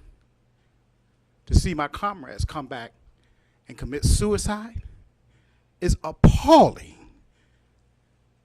appalling. Lives are important. I'm a minister of the gospel. Been a minister of the gospel for almost 20 years. If Christ said that lives are precious in his sight, what is Hope Mills going to say when they deny a great group like this that can save lives, save our lives as veterans? I pray that you make the right decision, and I pray that you make the right godly decision on the behalf not only of the vets, but of the city of Hope Mills and what it can do. I'm one of its newest members of Hope Mills. I moved here because of the love of this city and what you guys can do for us. I believe in this city. I'll fight for this city. The city of Hope Mills is a great opportunity. Soldiers are going to retire. They're going to look at this city. They're going to look at Fayetteville. Are you going to be the one that casts them out? Or are you going to be the one that welcomes them? Economically, it's a great, great decision. But that's your decision. And I pray that you make the right decision. And we will be praying for you. And I pray for this organization because it's a great organization. And we need to support it 100% because of the vets like myself. God bless you and thank you. Thank you. Airborne.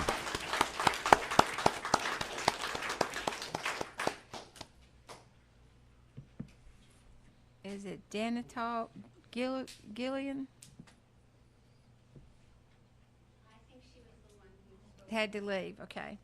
And Elizabeth Cooper.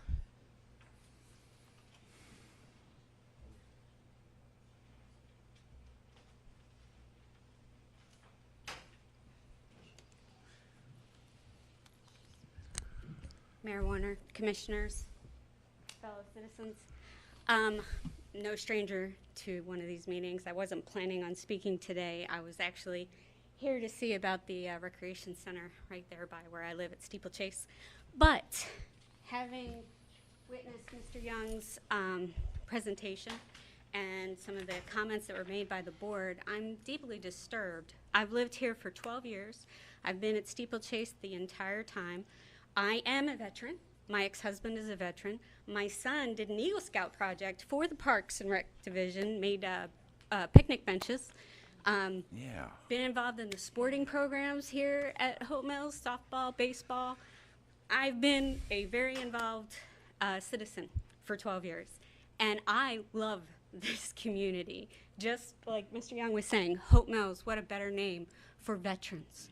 You know, we all need hope. That's what gets us through those tough times and those sad moments when you doubt everything that you've ever done. I can't imagine how this board could not have given this a more thorough review before taking a census and deciding against something that would benefit so much of the citizenry here. I can't even fathom how that happened.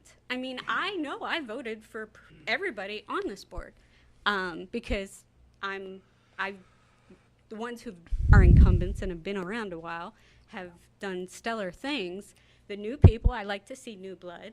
You know, that was part of why I voted for you. But to just take a census without having all the information, without, really, maybe taking a litmus test of your community to see what their thoughts were on it, I do expect better of my representatives. Thank you. Thank you.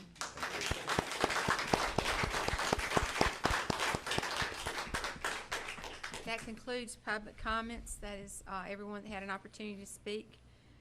The next thing on our agenda. Madam Mayor, Yes, sir. I don't know if this is appropriate or not, but I'm just going to say it.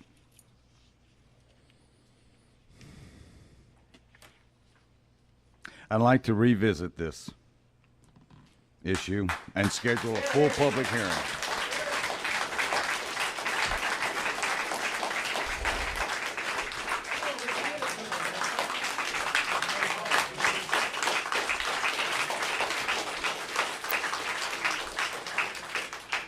I thank all of you that stood. Oh, I'm a veteran myself, as all of you know. And I'm proud of that. I'm proud of my service. This issue has been punching at me for the past couple months. And I mean punching. Somebody asked me the other day how you feel about it. And I told him, I said, you know, the last couple nights I ain't had much sleep at all because it's punching at me. Made a decision on June 18th with the damn information, excuse my language, with that information that I had, this board had. That's the decision we made. So, Mayor, I'm going to ask tonight that we revisit. I'm not going to say, I don't know how the decision will come out, but I think we should revisit and schedule a full public hearing for it, whichever way that it goes. I'll second the motion to revisit it. I have more information. You guys still don't have all the information yet because we didn't have it to give you. And I apologize to you for that. I do too. Having the I do too. information to give you. That's my motion, Mayor. Have I a don't know if it's motion. appropriate, but that's my motion. And if I may, Mayor, I'll probably be ridiculed for being a CPA with 33 years' experience as well tonight. I do look at numbers. Last year, we took a property that was valued at $263,000 on our books. We sold it for $50,000 to the VFW 10630, who I greatly admire, and they've Thank done you. great things for Hope Mills. Thank you. So that was a $190,000 donation on our part in this past fiscal year. My problem is if we don't have an arm's length transaction, Ms. Charlotte Robinson's right there, and she's asked us for money, and she has a good cause for underprivileged children. You know, maybe we need to scarf up $200,000 for her.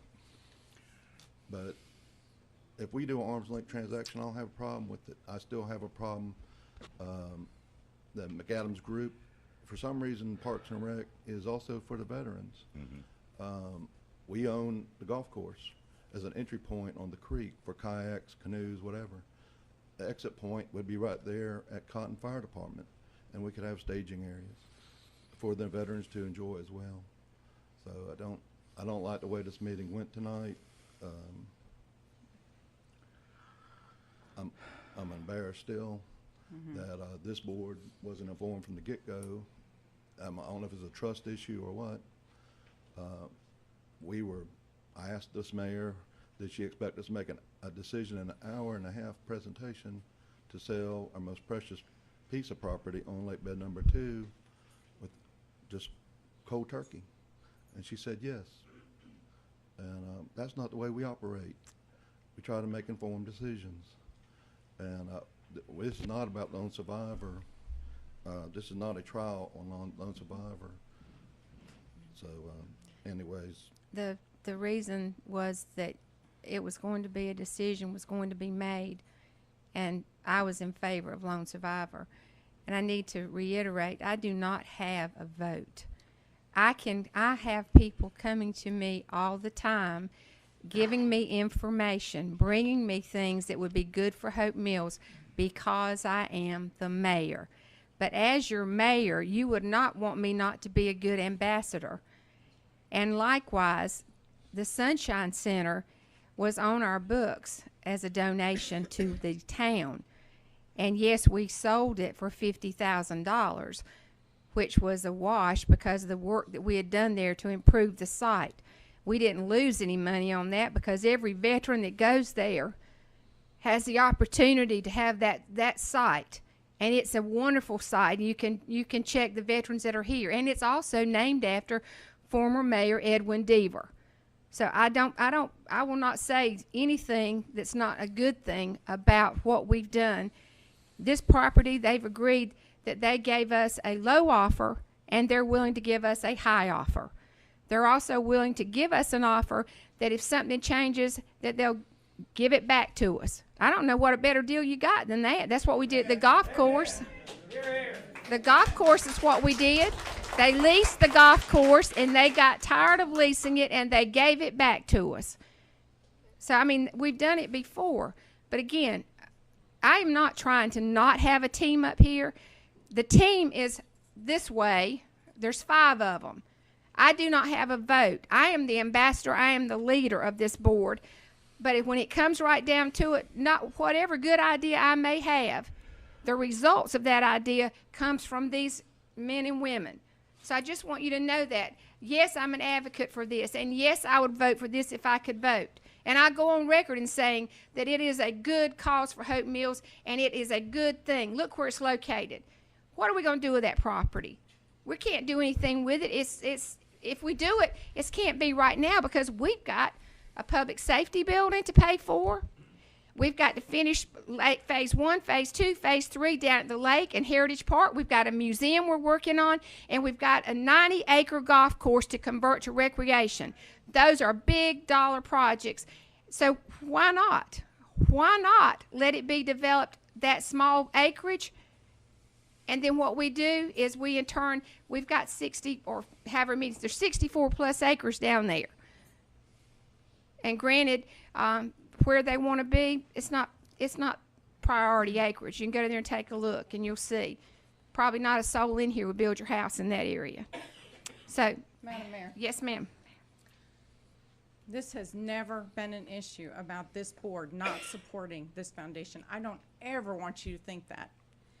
What happened in that closed session, I would horrify some of you, because I turned to you and I asked you if you were privy to this information before this board. And Yes, you I said- was. You said no. I said not And I it's said- not all the full report, but yes, I was privileged to the fact that The Lone second Survivor meeting, wanted the to second come. meeting you did.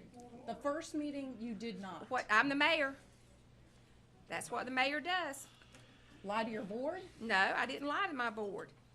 I wasn't the only one supported there. it. Everyone was in here. No, they weren't. Commissioner Legg wasn't there. I was there that He first was at meeting. that meeting. No, not that one. You I was voted that against first it. meeting. Would The you first all right, meeting. just continue. I've given my spiel. You give yours, ma'am. How, this is just, I have no problem doing the public hearing. We can do the public hearing for the people of Hope Mills. But they will understand that we, as a board, were kept in the dark. You were privy to information, you did not share it with this board.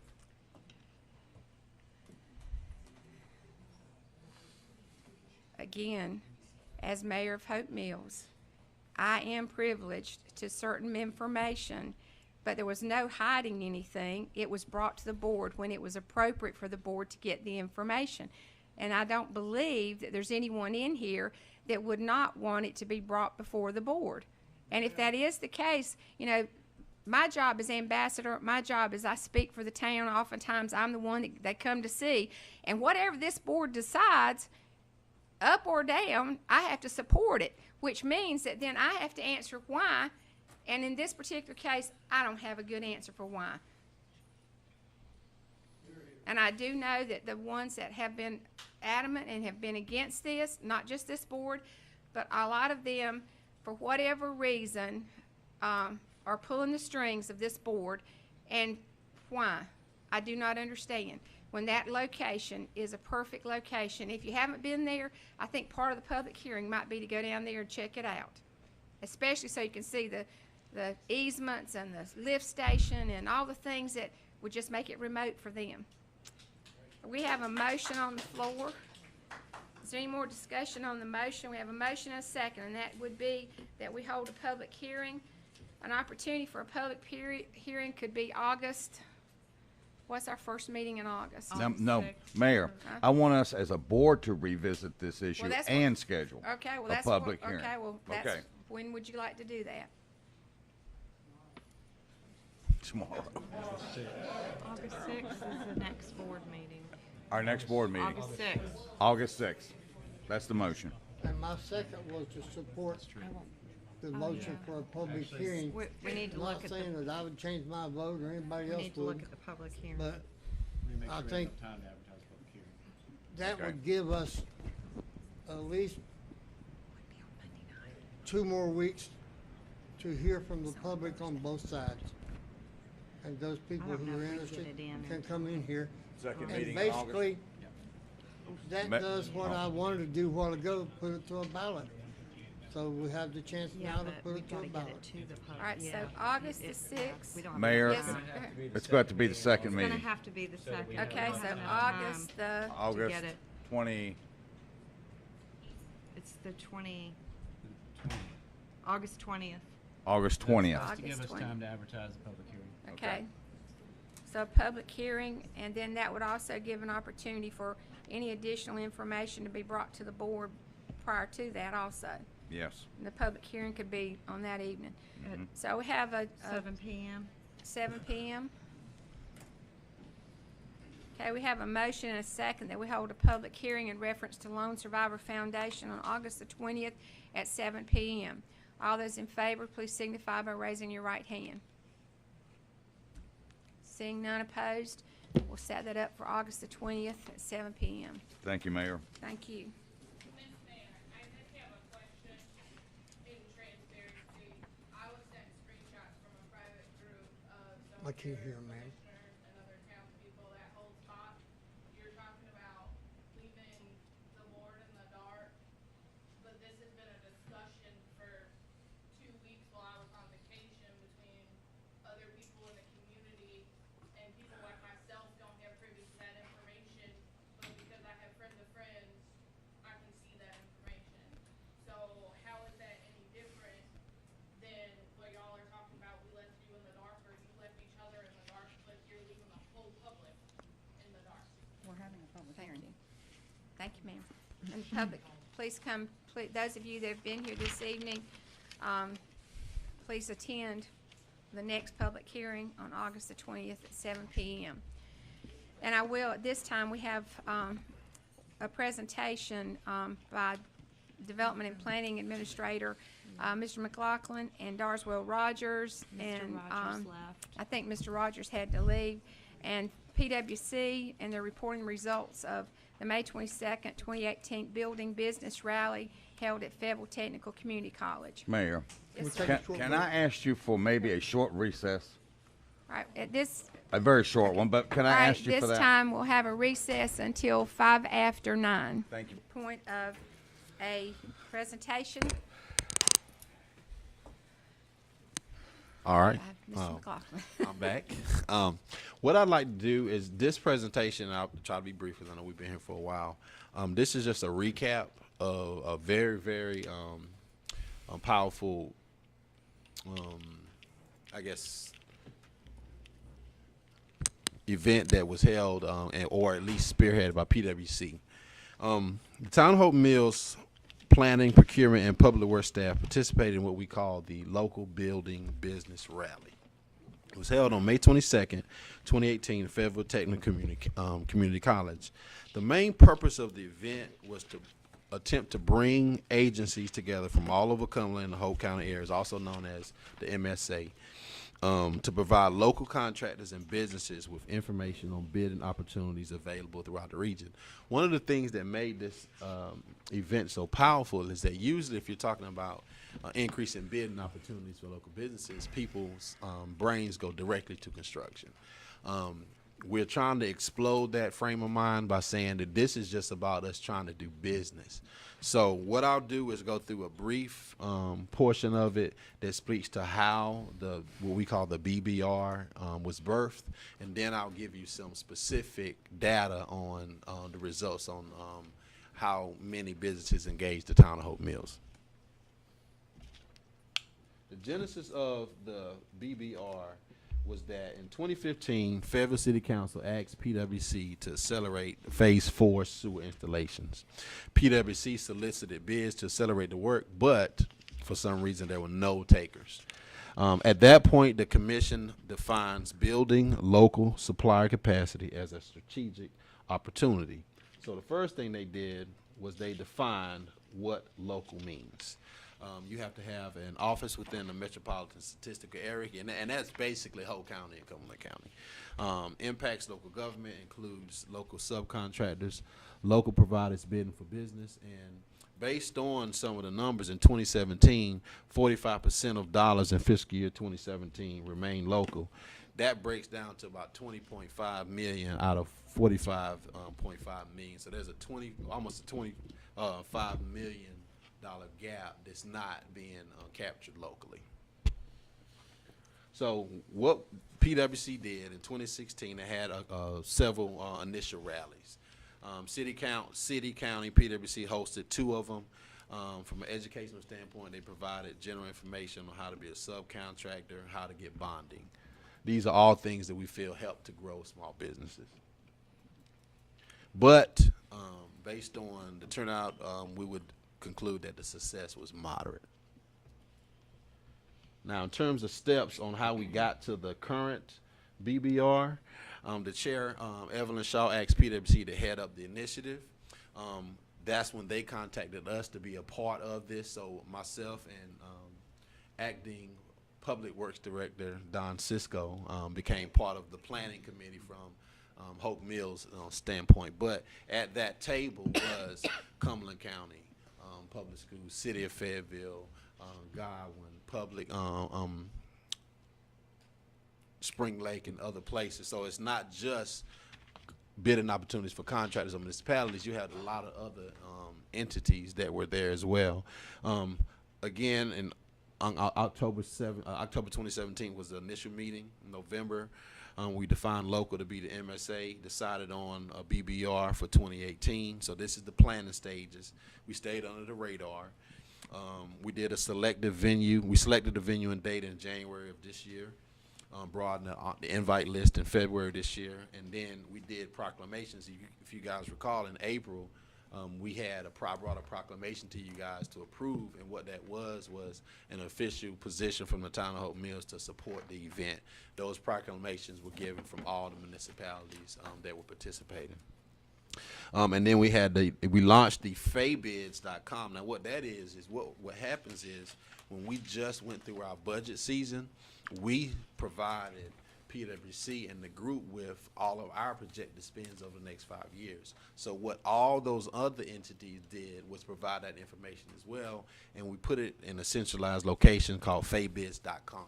So what that does is if I'm a local business and I want to do business with Hope Mills, but I also want to do business with Spring Lake, I don't have to go to those locations. I can go to Faybids to find out all that information in one centralized location.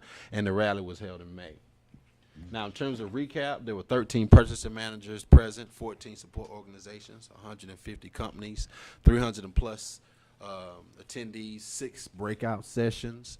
In terms of the results, 94% of the participants ranked the BBR as excellent.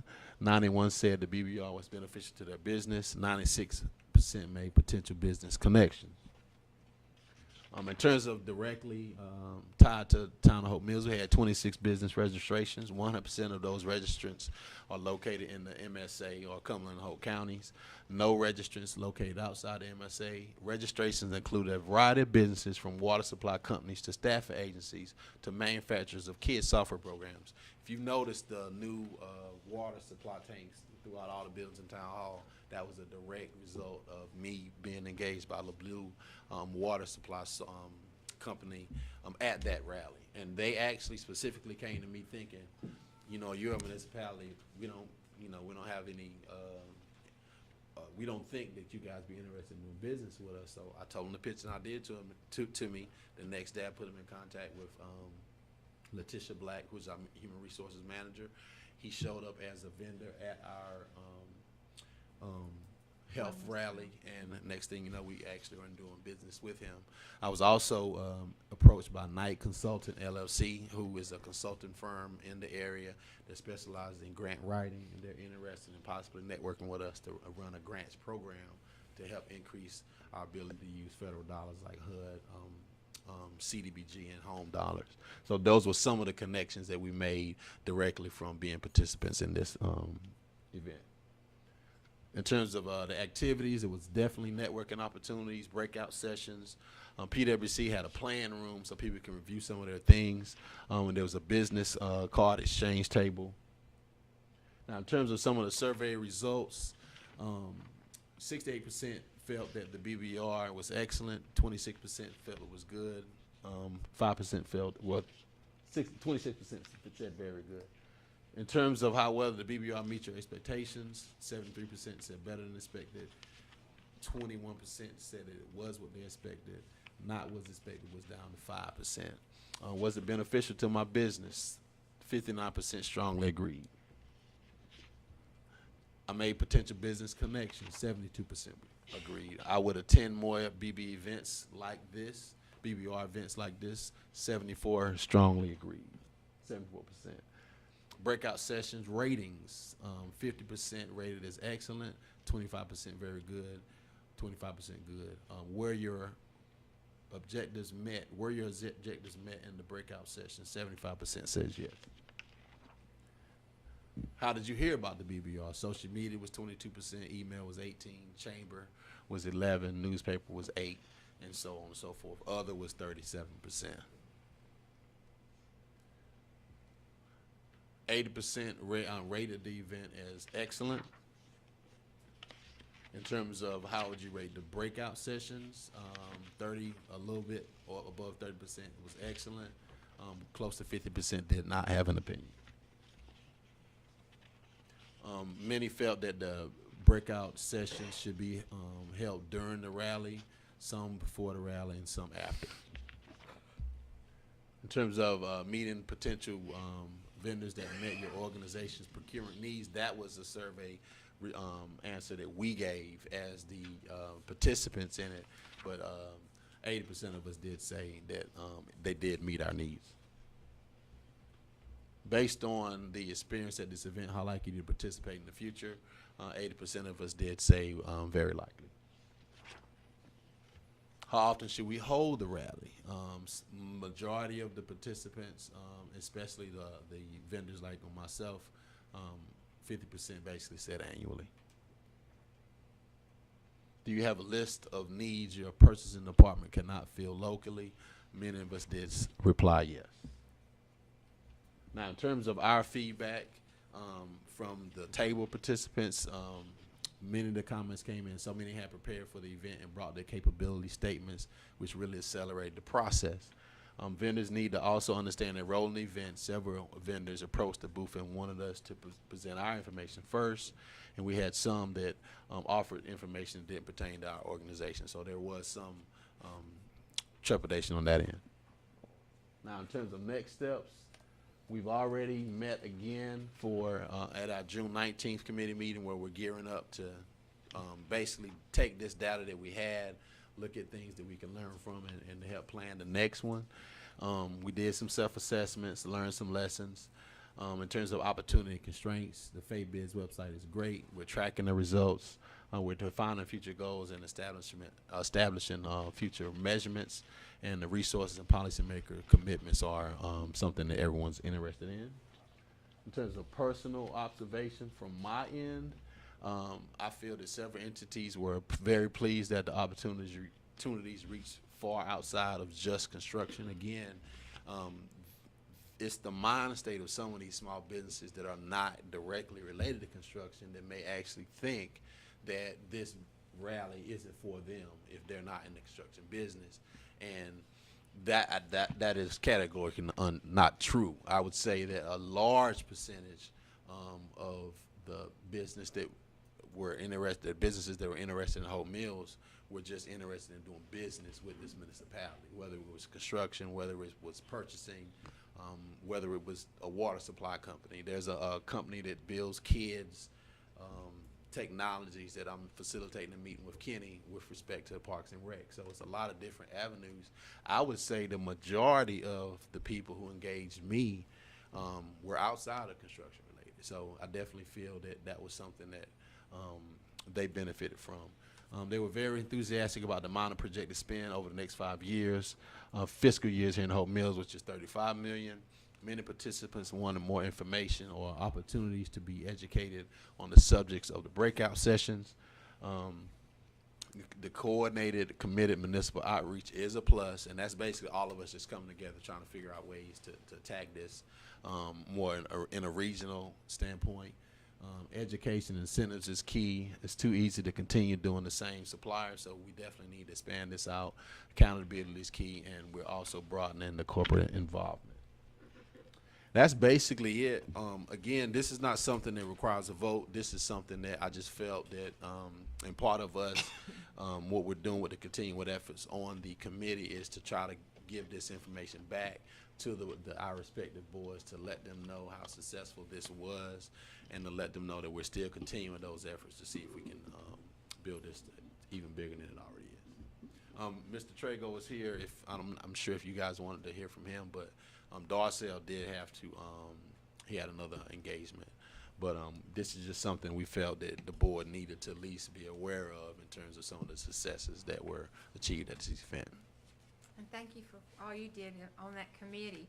I know they asked the mayors to write something in support of it and kept us abreast of it, but I appreciate everything you did representing Hope Mills and the number of our businesses that actually participated. So, again, thank you for good job. And I'm very enthusiastic about participating. One of the main things Don and I said is that I definitely want to continue to be a part of this initiative, and we're looking forward to figuring out, because now that we have the golf course coming, definitely with respect to the report coming from McAdams and our combined joint building that we're having, those are direct construction related opportunities that are coming, which was what was included in that 35 project, that 5-year fiscal year projected spend of $35 million. So a lot of people were interested. I will say, and Lexi Hespis is here as well. She's with PwC. I will say that even though none of that work was led or the RPs were out at the time of the rally, the future events will come right along the time that we're actually soliciting for bids directly related to some of this construction. So I'm hoping that not only can we increase, because I think if you remember talking to Hector and Don, we've had some issues with trying to get some good turnout on bids as well. So we're hoping that this will help us all in the region. Thanks. Thank you. Anyone else? Thank you, sir. I wish I was sitting down, but I'm not. Okay, before you do that, I have a proclamation. This is, whereas the National Association of Town Watch, NATW, is sponsoring a unique nationwide crime, drug, and violence prevention program on August the 7th, 2018, entitled National Night Out. And whereas the 35th Annual National Night Out provides a unique opportunity for the town of Hope Mills to join forces with thousands of other communities across the country in promoting cooperative police community crime prevention efforts. And whereas it is essential that all citizens of the town of Hope Mills be aware of the importance of crime prevention programs and impact that their participation can have on reducing crime, drugs, and violence in the town of Hope Mills. Whereas police-community partnerships, neighborhood safety, awareness, and cooperation are important themes of the National Night Out program.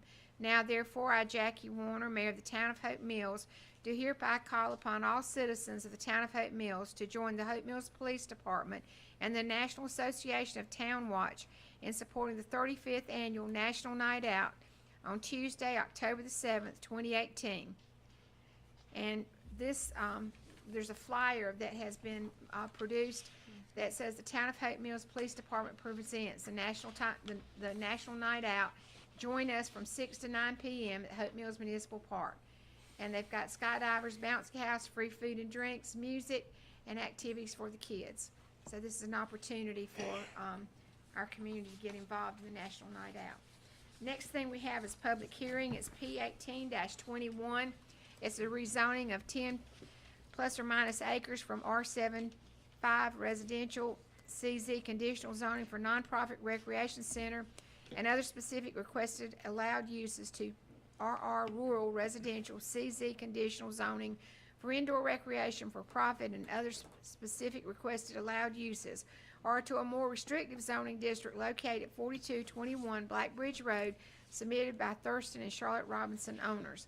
And I turn it back over to you, sir. First, I'd like to just remind you guys, this is the Charlotte Robinson Life Center, TJ Robinson Life Center. Many of us are fully aware that it is under construction. Even though this is a rezoning, I definitely want to frame it as something that you guys approved a year ago with a request to change the zoning in a way that would open up financing for them. So I'll get more detailed about that in my presentation, but this won't alter, this request is not gonna alter the permit or the design that has already been approved, and that's already in place. In terms of the requested rezoning or the existing zoning, the subject property is outlined or hashed. It's currently zoned R75/ should be CZ. And this is the land use. All this is basically the same as what you had last year when they made this request. It was under construction at that time as well. That hasn't changed either. This is the subject property in an aerial that's outlined in white. The hydric soils and hydric inclusion soils are the same. They do not negatively impact it. That green area, there is a stream that runs through it, but they're going through the process with Army Corps and environmental to get those approvals. Water and sewer is available to the site. This is the existing site plan that was approved. Again, that site plan has not changed. These are some of the photographs. Again, it's under construction. And just to reiterate, last year they made a request. The initial approval was R75 conditional use district some years ago, and they came to us about a year ago asking to change it to R75/CZ because from a financing standpoint, there are additional uses that if they're allowed to expand those uses out in terms of what's allowable, it opens up another door of financing. The board approved it because it's conditional zoning. It gives you the authority to actually have the condition to the site plan, strike down certain zoning uses that will be allowed, or at least to make sure that the intent of what they currently have and what they currently have been approved and under construction is preserved. Some time ago, they came back to us with the current request, basically stating that a for-profit indoor recreation center being allowed to be added to the approval would also open up some additional financing. If you guys recall, a couple of months ago, they came to us asking for some financial assistance. I'm not sure that we were able to do that, but I felt when this request came in, this would be a way to possibly put them in a position to receive some of that additional financing without having to actually make a commitment on our end. So ultimately, we found out that RR is the actual zoning classification that would allow for the indoor recreation for profit. So that's why you currently have the request to now rezone it from R75/CZ to RR/CZ. Again, the site plan won't change, the current construction won't change, the building permit that has been issued that's currently under construction will not be altered. But what Mrs. Robertson did submit to staff is a list of 14 uses. In your packet, I put the entire permitted use table because I think some of you guys will ask, what are the comparative uses? So that gives you an idea to see what uses are allowed in RR versus what uses that are allowed in R75. But because it's conditional zoning, Mrs. Robson has the ability to request that only these 14 uses move forward. I'd like to pass these out on the floor. Most helpful. Yeah, you're welcome. So what this basically does is, if you look at that permitted table of RR, this actually cuts that down even more. So if there were some uses that you were a little nervous about, what she's saying here is part of the approved, the negotiated conditions, because as you remember, conditional zoning allows you guys to pretty much negotiate what are mutually agreed upon. They have to be agreed upon, but this is her effort in saying you may have some issues with some of those uses in RR that R75 may not have asked. I'm not asking for those uses. I just need these 14. Other than that, that's basically it. Again, this was very similar to the previous request that was approved by this board. This is just another residential zoning classification. It's not going to commercial. And again, these uses will be the only allowable uses only if this doesn't move forward. I don't see anything that tells me that they're not going to continue to move forward with the current construction. It's actually looking, the photographs that I showed you before was from last year. If you go out there now, they've made a considerable amount of progress since that time. So again, this request, from my understanding, is specifically tied to a avenue of financing that would open up if they have some additional uses that are allowed. On the in terms of the 2030 and Southwest plan that called for urban, 2030 did, Southwest called for medium density residential and suburban residential. But staff is recommending approval. Cumberland County Board voted to approve it on the June 19th hearing. So it actually is in compliance with everything that I'm reviewing from a zoning standpoint. But I'd like to open up the floor to any questions that you may have. Does anyone have any questions before we have the opening for public hearing? Madam Mayor? Yes, sir. Would conditional zoning stay with Mr. and Mrs. Robinson? If they transfer ownership, do they have to go through that process again? No, this stays with the life of the project, life of the land. Who's making the request? This is Mrs. Robinson. She's here. She's making that request. It stays with Mrs. Robinson and Mr. Robinson, the conditional zoning of the property. Runs with the property. No, it runs with the property. Part of the conditional zoning is condition in the site plan as well. So that's the consistent system of controls that I feel that are in place, that if they, for some reason, decide not to do this project is still approved, and any deviation from that would have to come back to the board for approval. So someone else couldn't come in and just add, let's say, I just want to turn this into a farm. That's what the conditional zoning preserves in terms of the system of controls that the board will have. Okay, thank you. Any other questions? Okay. Good. At this time, we'll open the floor for anyone that would like to speak against this proposal. Is there anyone that would like to speak against this proposal? Is there anyone that would like to speak in favor of this? Okay. Elizabeth Cooper again. Please come up to the mic. 4413 Goldenrod Court. I'm in the CLC subdivision just across the street from this proposed facility. And one of the issues that we deal with in our subdivision is we have no playground. And it is unsafe for our children to make their way down here to the municipal park to enjoy the things that they have here. So having a for-profit or, a multi-use recreation place just across the street from our community would be a huge thing for the kids in our neighborhood who are always getting in trouble for being in the streets, bouncing balls, and for their basketball goals on the curbs and things of that nature. All the things that are safety issues, and so I, as a board member, I recognize the reason we can't have that. But if they could just access a recreation center across the street, that would be a huge thing. And we have so many teenagers in our neighborhood with nothing to do. And like I said, most of them are underage for driving. They can't get down to the park on their own. It would alleviate a lot of those issues for us. Thank you. Thank you. Yes, sir. You come to the microphone.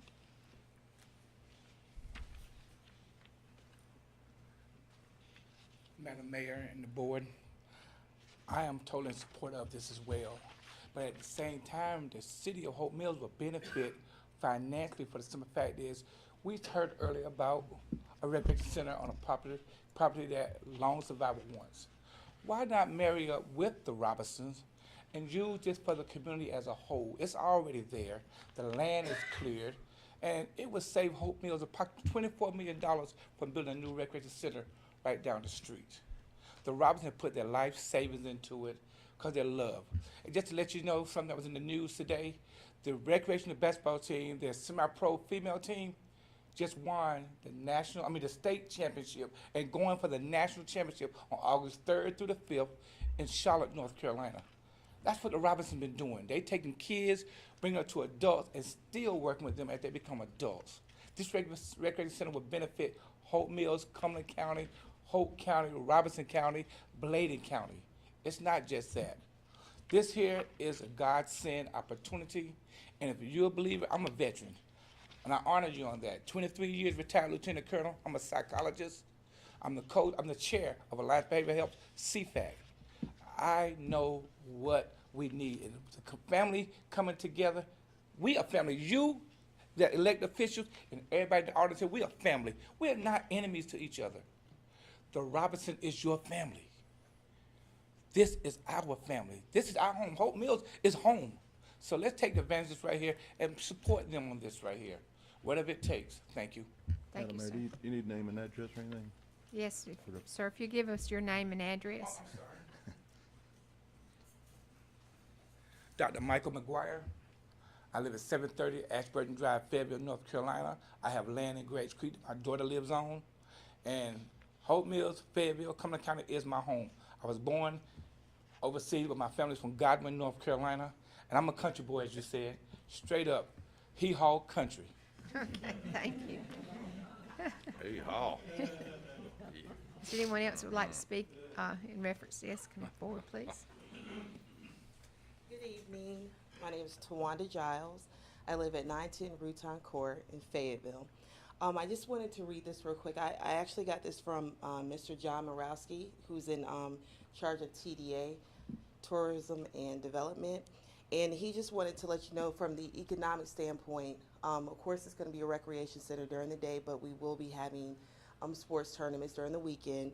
And for example, an average person will spend $121 for the weekend. And we'll have, like, for one tournament, 200 teams or 200 players come in. So we're looking at an average of $73,000 coming into the community with the gas, hotel. I know we only have one hotel, but, you know, that hotel will be packed. Food, and we can also direct the players and the families to where they want to go or eat. Suggested we would definitely recommend, hey, stay in Fayetteville. Hope Mills, spend your dollars here. If it's too crowded, you can, trickle out to Fayetteville. But we will definitely have a huge economic impact for the community, and as well as the lady said, somewhere for the kids to go during the week, so they're not just idly, running around in the street. So this is definitely something we need for the community. Thank you. Ma'am. Anyone else? Okay, do I have a motion to close the public hearing? Motion closed. Okay, thank you. So we're back to Mr. motion. McLaughlin. And do we have any other questions that you have for Mr. McLaughlin, or in your Are y'all looking for 4 motions, 3 motions? Yeah, Actually, director from the county, Tom Lloyd, gave us a template on how they're doing things a little different. So basically, the way I have it written up in your packet, read that verbatim. That covers everything. Okay, I'll entertain that. Recommend approval of case P18-21 for approval for the rezoning from R7.5 residential / CZ conditional zoning for a nonprofit recreation center and other specified allowed uses to RR rural residential CZ conditional zoning for indoor recreation for profit and other specific allowed uses, and find A, that this approval is an amendment to the adopted current Southwest Cumberland Land Use Plan 2014 map, and that the Board of Commissioners should not require, and that we should not require any additional request or application for amendment to said map for this request. Item B, the following change in conditions in amending the zoning ordinance, zoning map to meet the development needs of the community is met. The requested district is consistent with the suburban residential designation by the Southwest Cumberland Land Use Plan, and the nonprofit recreation center was approved in 2011 prior to the adoption of the Southwest Cumberland Land Use Plan. And item C, and this rezoning is reasonable and in the public interest because the use will provide a valuable alternative source of organized recreation for the citizens in the surrounding community. I have a motion. Do I have a second? Madam Mayor, that made me very tired listening to you speak. I second the motion. All right, I have a motion and a second. Any other discussion? All those in favor signify by raising your right hand. Seeing none opposed. Thank you, sir. That's Thank it. you, ladies and gentlemen, for being here this evening. Next on our consent agenda, and I'll read this, if there's anything you'd like moved to new business, we can do so. Consideration of approval of the minutes from the July 9th, 2018 special meeting. Consideration of approval of the minutes from the July 9th, 2018 regular meeting. Consideration of approval of the release of the closed session minutes from March 16th, 2017, May 15th, 2017, September 6th, 2017, September 25th, 2017, October the 9th, 2017, and October 23rd, 2017. Consideration of the approval of budgeted purchase of 2 new March 2018 Ford police sedans from Capital Ford totaling $82,715.76. Consideration of approval of travel expense of $1,427.68 for Human Resources Assistant Patricia Jenkins to travel to Chapel Hill for UNC School of Government's Introduction to Public Employment Law.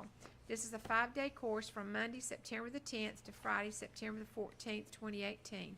Is there anything that you'd like moved to new business? If not, do I have a motion to approve the Motion to consent approve the agenda? consent agenda as written. Okay, have a motion, Second. have a second. All those in favor signify by raising your right hand. Seeing none opposed. Next, we go to old business, and first thing under old business is consideration of the town water quality testing policy for the Hope Mills Lake. And this is behind tab 8, and I'll turn it over to Ms. Adams. Thank you, Madam Mayor. Town Attorney Dan Hartzog wanted to take a look at the portion of the proposed policy that pertain to the violations. And as we discussed, the first thing he said, well, are you going to fine people if they go swimming? And I said, no. This is strictly a notification process for people. We're not going to have the time to fine people if they're in swimming. It's a swim at your own risk. So, attorney has taken that portion out. He's reviewed everything else. So it's before you all for your consideration. May I ask a question? Why are we putting up green signs, yellow signs, red signs? Why don't we just put up a sign that says, swim at your own risk? And if they go in the water, they go in the water. You can do that. It's their body. Especially if we don't have time to enforce it, does that still make us liable or responsible for anybody should go in there? It's not meant to be an enforcement tool. It's meant to be a notification tool. And I Then swim at your reworded own some risk. of the language in the Yeah. ordinance to make it clear that it is still swim at your own risk, that this is a system designed to educate the public about the water quality, but it is not if you see green, that doesn't mean we guarantee the safety, go swim and you're fine. It means the last time we tested, it was acceptable. But it is still, and we make clear in here that it is still a swim at your own risk situation. This is just, an educational tool to let the public know about the last time we tested what the levels were. Okay, but is that green sign gonna send mixed signals to somebody instead of the red sign that says swim at your own risk? Are we liable if we put the swim at your own risk sign up and somebody gets a disease from that lake? No, I don't think so. Are we at risk of being held liable if we put the green sign up and somebody gets? I don't think so, and that's why I amended some of the language in this ordinance to make it clear that the green sign, and we can have, right under the green, will still say swim at your own risk. The way the ordinance reads, it is totally voluntary for the town to do this. This is a program just designed to educate. And I this- think if you look at the last line in the policy in section, there's 2 sections. We need to fix the section numbering. Okay. Um, We can do that. But under the abrogation section, the town reserves the right to deviate from this policy at any time, meaning, if we forget to test one time or we don't have the opportunity to test, it was green and then all of a sudden something happens and we have not tested in the interim. The idea is that this policy is not creating any duty, which I think I also included that language earlier on in the policy that nothing in here should be read as creating any affirmative duty for the town to conduct testing. This is just, in addition to the swim at your own risk sign, it'll also present information about the last time that it was tested, it was safe. Which this was triggered by Yeah. public And the board. and the board as far as Requested. concerns about the water. So I believe, personally, I guess the board can comment on this, but I believe if we have a policy, then at least we're doing our due diligence. Right, but So- that was my concern as well when I first viewed the policy, is that are we creating a duty on ourselves that if we say green and someone gets sick, are we then, liable because we have said, hey, it's green, it's good to go? And that's why I sort of reworked the wording a little bit to make sure it is clear in the ordinance that one, it's not an ordinance, it's a regulation. It's a Just policy. adopted by yeah. policy, so it doesn't have the force of law. But two, we make clear in here that this is not to be read as creating any affirmative duty. It's still swim at your own risk. Just because it says green doesn't mean that we have guaranteed the safety of the water. It just means that the last time we tested, it was safe. You're dealing with people. Yeah. And Yes, ma'am. Commissioner Edwards. Thank you.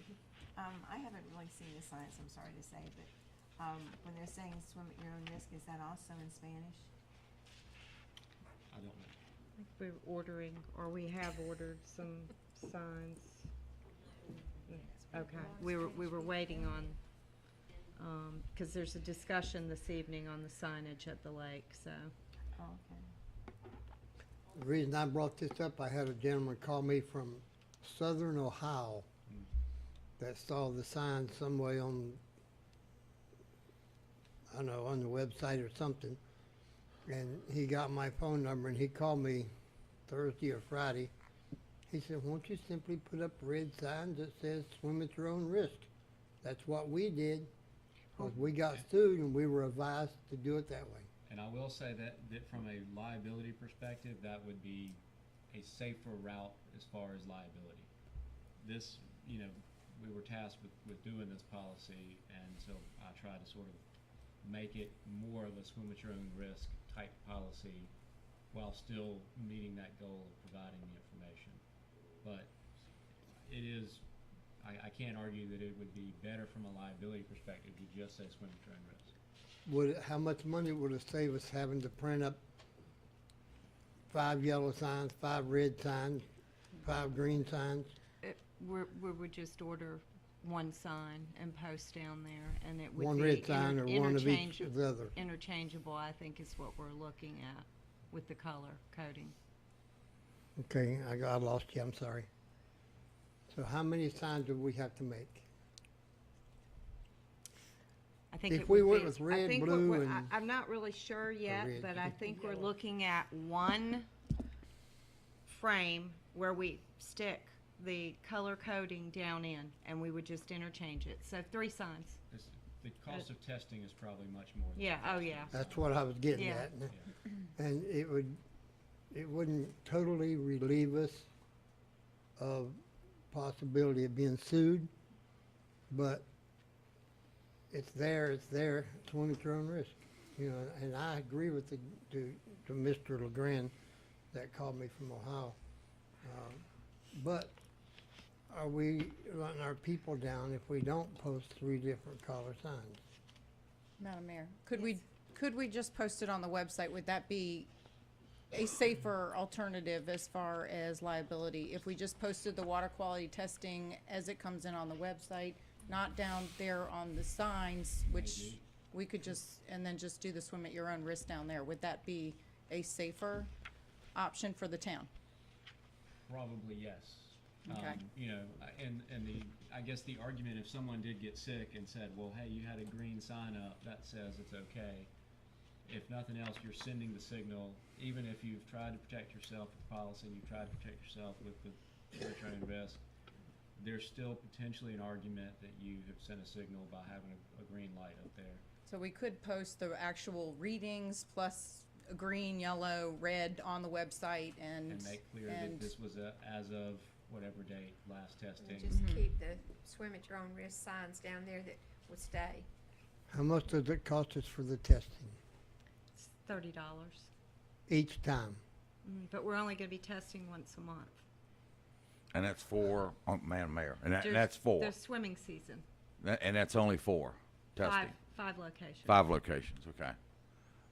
After, what, Labor Day, we're not testing anymore? We weren't going to because nobody's swimming Okay. after the swimming season. Okay, which is, April 1, I understand, is when the lake opens, and apparently people want to get in and swim in cold water. So April 1 to whenever the lake closes, which I think is the end of September, or it's more like the end of September, 1st of October, when the lake officially closes. So it's during the entire time the lake is officially opened.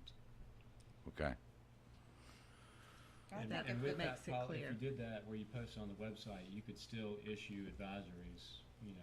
You the could way we've actually been doing it. post what the readings were too, and Yeah. really cover yourself along with red, yellow, whatever color, and then just have the at-risk down at the lake, which, if that's I think if that's the safest thing for the town, that's the direction we should go for liability purposes. Madam Mayor, Yes, sir. you know what bothers me is that people will see a green sign down there and just jump in and just go at it. Well, the sign says green. I'm getting in, and if I become sick or ill or anything happens, it's up to you because y'all put that green sign up there. I'd rather not put a sign at all and just put swimming at your own risk. That's just me. I'm just going to say, I wouldn't put a color up there at all. I just say swim at your own risk. If you want to know what the readings are from the testing, they're on the town website. Did you just make a motion? Are we gonna Pendleton? adopt? I guess so, Well, sir. we need to rework this then, because that's Yeah. not worded like this, so that, Yeah. so. We'll have to revise. We it. would have to Motion. revise this. Consensus, I guess. Revise this thing. And bring it back. Is that the consensus of the board Yeah. that we want to go Yes. that Let's route? revise Y'all it, guys, bring it back. y'all good with that? Yeah. I would Yeah. rather see one sign, we don't have to go through the expense of Take making out the different colors. signs, or 5 locations, or whatever it is. We can just post a sign down there and go forward. You could do, Go ahead. You could do red, and that means stop, and then swim at your own risk. That's the reason I said red, because Mr. LeGrand said red. I wouldn't do a color. I just put, just Swim at your own risk. swim at your own risk. And then. In English and in Spanish. Good idea. Yeah, 2 languages. Whatever other language we have. Yeah, that's, the swim at your own risk is already down there. Yeah. Yeah. But There you I go. think we're That good, would have and then if we stayed post It's it there. on the system. There. website, There. I think Yeah. it could be misleading to have Yeah. the green. Yeah. I think it would Yeah. be. So if you just rework this so that it says, we're gonna post it on the website, and you're gonna stay swim at your own risk at the lake. Can you bring that back to us at the next meeting? That doesn't cost Okay. anything extra for signs. Right. And it's just- We're done. And it looks better. Yeah. Yeah, it's not misleading. Thank you. Thank you, Mayor. All right. So Dan's gonna Andrew. bring that back to us? Yes. Yes, it's gonna bring it back to us next meeting, which will be August the Nice. sixth, August 6th meeting.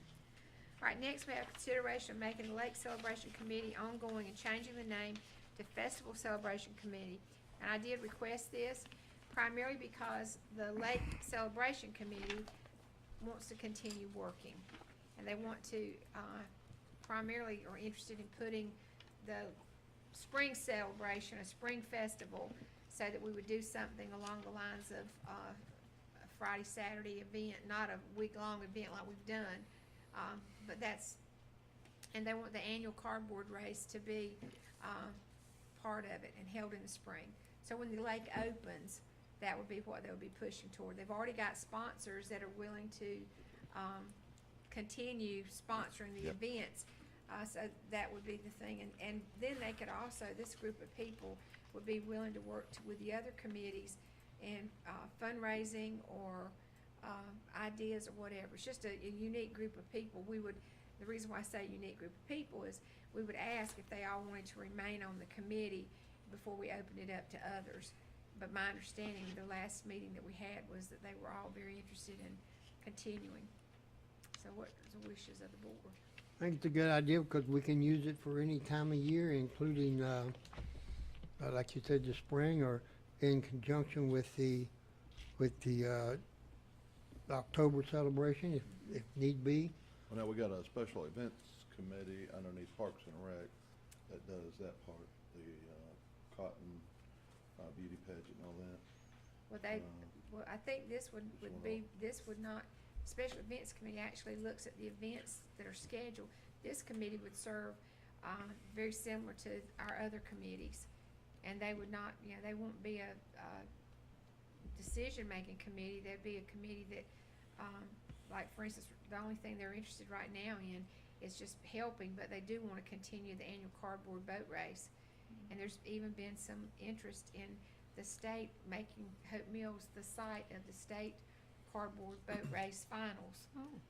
So, Well, I look, all think we're discussing here tonight is changing the name of the changing the committee. name to the committee and I then make a keeping it motion that we change the name to the Lake Celebration Committee.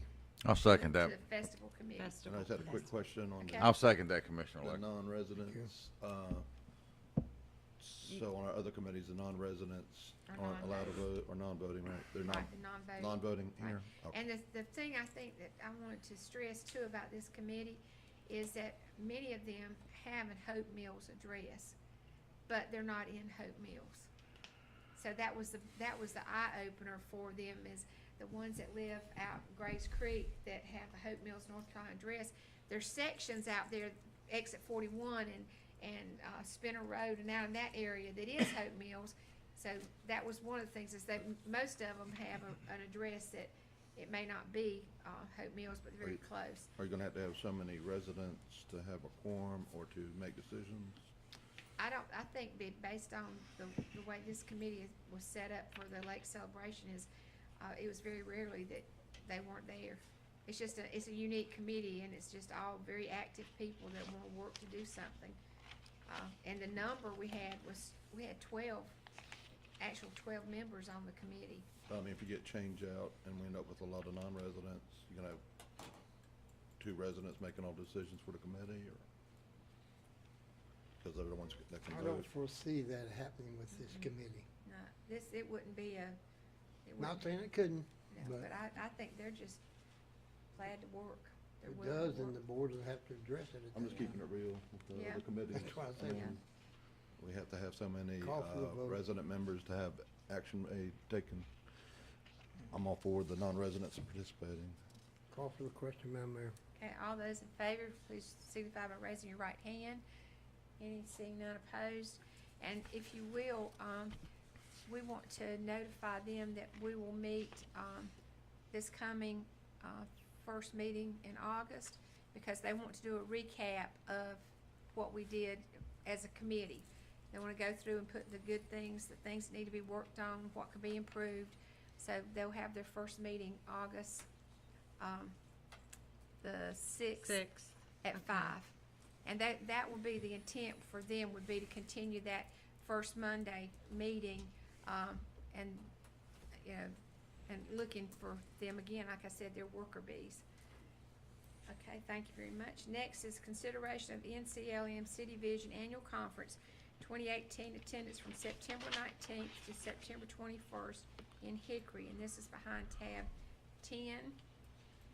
And I guess I'll turn it over Yes, to Ms. Madam Mayor, we have received information concerning the League's annual conference, and the deadline to notify them of a Board of Commissioner attending as a voting delegate and/or an alternate voting delegate is August 17th.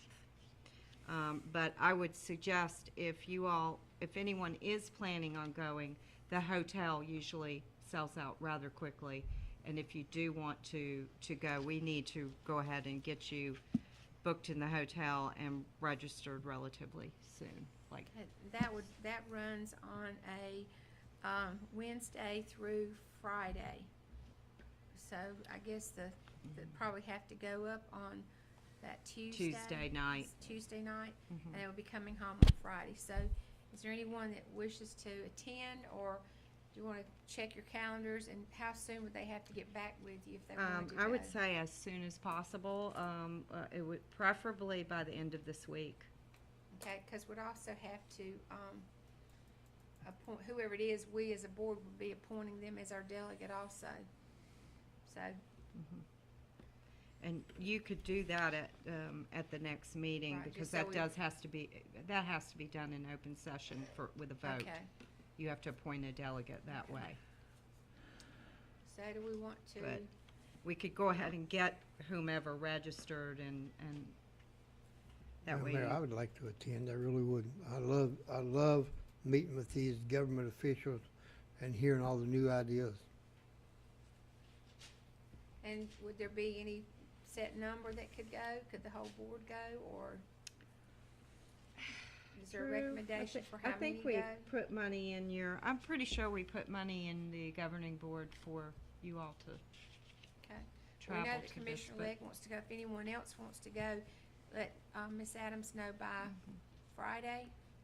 Yes, Madam Mayor, Okay, so thank that you. would be, and that would be, I will not be in the office, but you could let Ms. Starling know. She'll but- be the one Okay. Do actually we need to go ahead and have a registering. motion to authorize the registration fee, hotel and travel expenses for any board members that wish to attend, so that way you wouldn't have to come back for that authorization? That's fine. Okay, do we have someone that would be willing to make that motion? I'll make that motion. Okay, and then the motion is, we're authorizing registration fee, hotel and travel expenses for any board member who wishes to attend, and then we can bring that actual amount back, but we've got a motion, do I have a second? Second. Have a motion, a second, all those in favor signify by raising your right hand, seeing none opposed. That way you can get started on finding out how much it's going to cost, and then, everybody that might wanna go, please let Ms. Adams know or Ms. Starling know by the 27th. I won't be in attendance. I got, end of my tax season, Okay. the never-ending tax season. Oh, my goodness.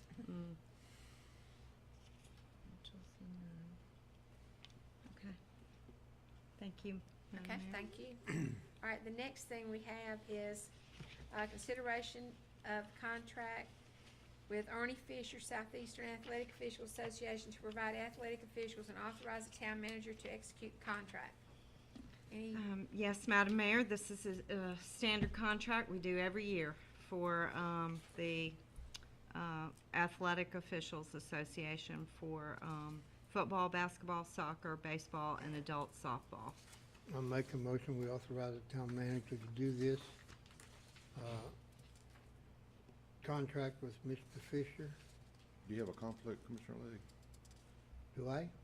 Yes, sir. No, he writes my paycheck, but they told me last year I had no It's conflict. not a conflict. Yeah, I think we did look into that. Okay. I don't recall specifically what I found, but I recall that it was not a conflict. I think we talked about it last year when it came up. But we don't approve the contract. All right, Mr. Legg then I'll doesn't have a withdraw job. my motion, let somebody else make it. I'll withdraw my motion and let somebody else do it. okay, But so, I think, if I recall correctly, I looked at it in the context of whether you could or had to vote on it. I think the answer was that you did not have a conflict sufficient to recuse yourself from the vote. That's what was sticking in my head. I'll go ahead and make the motion since you're going to withdraw. Okay. I'll go ahead and make the motion. okay, we have a motion and a second. Any other conversation in reference to this? I do request permission to excuse myself from the vote. As I recall, looking at it last time, I don't think there are sufficient grounds for you to do that. I think it Okay. was not an issue last year because It's not all It around didn't me, hinge on your it's vote, for but- everybody. We weren't here last year, so. that's right. Okay, all those in favor signify by raising your Then right I'm gonna vote hand. for it. Seeing none opposed. Okay, the next thing on our agenda is consideration and approval of the nominations of the nominating committee for voluntary committee members' appointments. Okay, The nominating committee met on July 16th and reviewed the applications, and the attached list of their recommended appointments are before you. okay. Let me get into that tab. It's moving slow, tab level. We had one for the Historic Preservation Commission and two for the Lake Advisory committee, a married couple, Gregory and Melody Dickerson. Okay, is there anyone want to make a motion to approve the recommendation of the nominating committee? When do y'all want to do that, since Jerry and I are on the? Are you making a motion? I was gonna let one of them do it, since we were on the nomination. I'll go ahead and make the motion, yeah, because you guys were part of the nominating committee. Yeah. Both of y'all were, so I'll make the motion, Mayor. All right, so I have a motion to accept the recommendations of our nominating committee. Do I have a second? Have a motion and a second. All those in favor signify by raising your right hand. And I guess, at this time, I'd like to also, read the letter from the Lake Advisory Committee, especially since we've appointed two. I don't know if this creates another opening. Ladies and gentlemen, I'm hereby submitting my resignation as chairman of the Lake Advisory Committee and as a member of the committee. I offer this resignation since I have been promoted to the position of project lead of Project Healing Water Fly Fishing, Fayetteville and Fort Bragg program. I am still an interested citizen and will be following the status of the lake. However, I will not have the time I need to dedicate to this committee. I have provided this resignation to the committee and recommend that they elect a new chairman during the regular meeting of the committee. And this is sincerely Roderick McLean. So, we Come on, Rod. we appreciate your service and the fact that, you're probably one of the best ordinance writers in our town. And your scrutiny and everything else that you do with that, so just know that you're gonna be greatly missed, but also,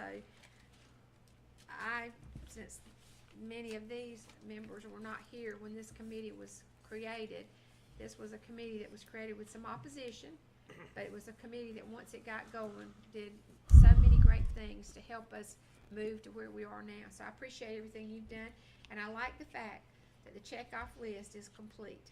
You did it all, and I appreciate that. Mayor Warner, may I make a comment? Sure. Ron also received a very special honor, and I'm going to let him explain it to you because I can't. You're going to be going on a trip before too long. Yes, ma'am. June the 4th, I participated in the Project Healing Waters Fly Fishing Regional Casting event for North Carolina. Somehow or other, I won it. I'm going to Boise, Idaho for the national competition on the 8th of August. Well, good luck. We'll see what we can do there. Good luck. Congratulations. Yes. Thank you, Ms. Huh?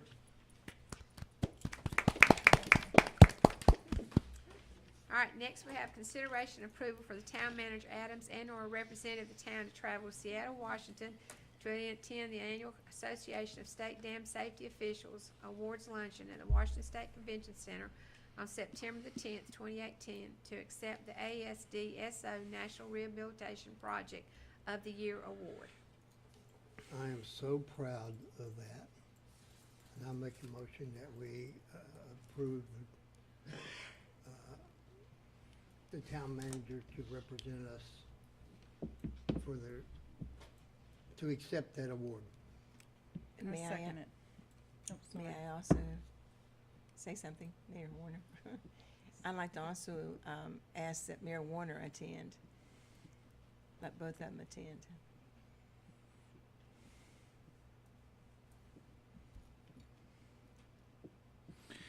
Madam Mayor, Motion on the floor. I'd like to see somebody from the Lake Advisory Committee go. I'm just gonna, because the committee did a lot of work. Don't shake your head now. A lot of work. Oh, did you see me? I thought it was you. Yeah, the committee did a tremendous amount of work on this project as well. I just feel that way, and I'm gonna say that. Even though Rod's, stepping down his chair, he and I together on that committee when it was first formed, Mayor, and you know this, we came together with a committee for over 2 years. That was instrumental in meeting 2 or 3 times a month, all the way through from start to finish of that project. I suppose we need to check with Drew to see how yeah. much funding is available. I think Drew is saying that. I don't think we budgeted for that many folks to go. And where's it, Denver? Seattle, Washington. Seattle. I have money in my training, you know, that I'm not going to Training. be You've got spending all for you need. training. So, yeah, what I'm saying is I'm not going to be going to any school this year. So I have money in the admin budget. And just to say, the paperwork and stuff that we had to do and the meetings that we had to do to get this award finalized, I was very much involved in that from the start. And it started, 2 years ago? 3 years ago? Approximately 2 Yeah. years ago. 2 years I ago. had to meet with the lady, multiple times and answer lots of questions, and, just feel strongly that I would like to represent the town, but it is the board's wishes, so. Well, I don't mean to be bitter, but I was here when the dam blew, and I was here when it come back in. That's true, you are. I don't have, what everybody wants to do, I don't know. I support one person going. So, That was my motion, was one person. But if you don't want it to be Miss Adams, we can change it to mayor, whatever. But my motion was for the town manager. Is there a second on your motion? yes. Yes, second Okay. right here. I have a motion and a second. All those in favor signify by raising your right hand. So, one opposed, 4 to 1.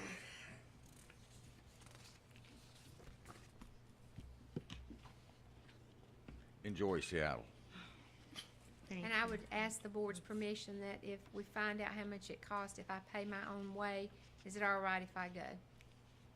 It's all right with me. I'm not gonna, I won't take any money from the town. I don't have a problem with it, this,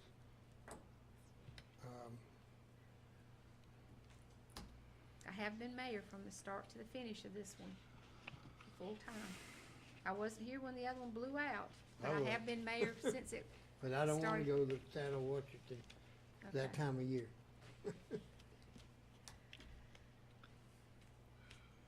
I guess you could attend on your own, you don't have to have permission. Well, I would not wanna go and be representing the us. town without your permission, so that's fine. Did we Next we take a have- consensus on it? Huh? It's obvious. Discussion of panhandling as requested by Mayor Pro Tem Mitchell. Okay, Yes, I just, recently, of course, Fayetteville just passed ordinances regarding their panhandlers, mainly safety concerns on the highways, on on medians and that type of thing, and also around ATM machines. And, I personally have noticed a couple panhandlers in areas I haven't seen them before in Hope Mills, on the medians. And, I just think it's just a matter of time that we'll be flooded if we don't pass some kind of ordinance about it. Because it'll be coming from Fayetteville, in my opinion. In my opinion, the county needs to take the same action. Nothing against the homeless, but, there's a lot of abuse that goes on. People roll up in their cars, change clothes, go out there and make a couple $100 a day. And the people that really need it, are probably 20% of them. I don't know, just my opinion. But, y'all can either take action tonight, or you can look at it next meeting if you need more time to consider it. But I think what, Town Manager Adams and, I think Chief Archado's looked at this. Yes, and I would ask that, if you have any comments, pertaining to this ordinance, before we go any further, I'd like to hear from the chief, if that's acceptable. Good evening. Currently, right now, Hope Mills does not have a panhandling ordinance per se. So if this is something that you want to move forward with, this would be the time to do it. Fayetteville's got a very good ordinance in place, and I don't see any reason why we would have to reinvent the wheel with that. Right, we could tweak it, adopt it ourselves. Yeah. This has some teeth in there for, Thank you. writing citations, correct? Thank you, Chief. Thank you, chief. And, Town Attorney Herzog, have you looked at this as well? Yeah, I have briefly. Fayetteville, I think, cites people for giving, which wishes of the board, of course, but that, I don't know if we want to go that far, or we want to Do we want to mirror theirs? Do we want to cite people for panhandling? Do we want to cite people for panhandling and for giving to panhandlers? Or And I think the part where they get cited is if they're on the highway, right? that may be. Handing it to them on the median. I don't think there's anything prohibit them from doing it in a parking lot. We just have to keep our eyes peeled probably for future stuff, 'cause I didn't mean to interrupt you, Mr. Mitchell, I'm sorry.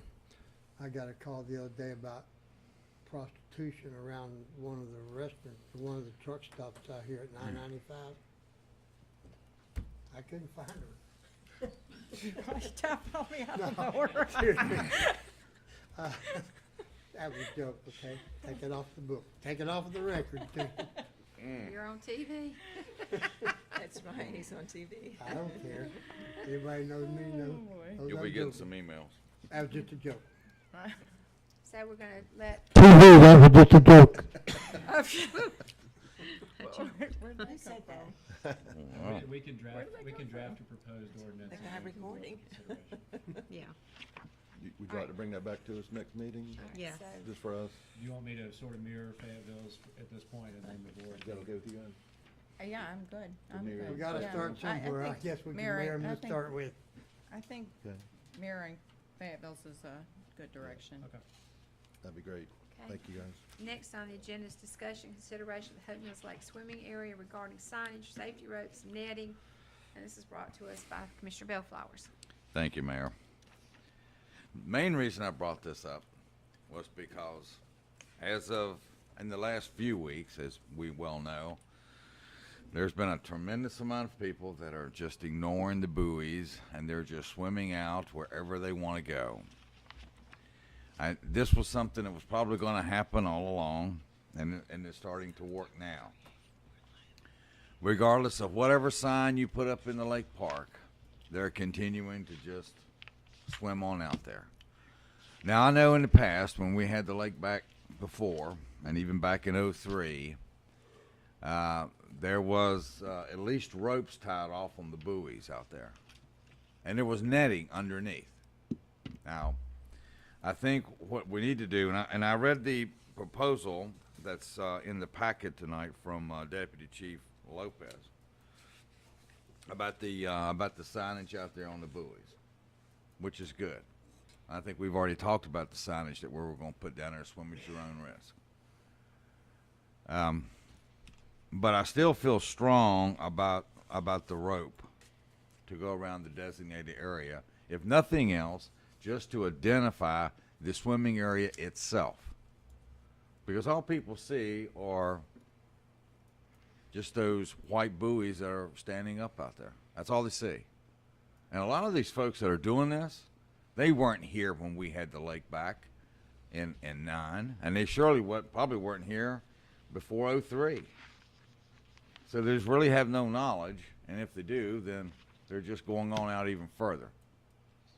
That was one of the main reasons I brought it up, was just to address it as a safety issue, along with the signage.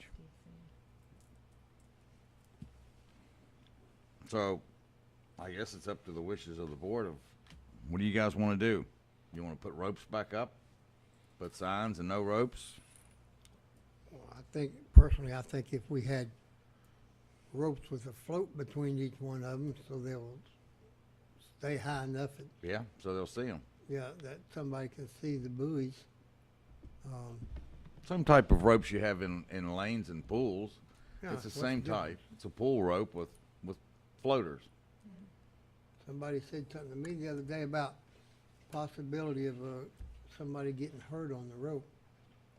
Then don't be out where the rope is. Well, Stay on your side of it. That's what in this summary that we've gotten from Lopez. Right. That's what he says, is that the possibility of entrapment of swimmers on or around the markers.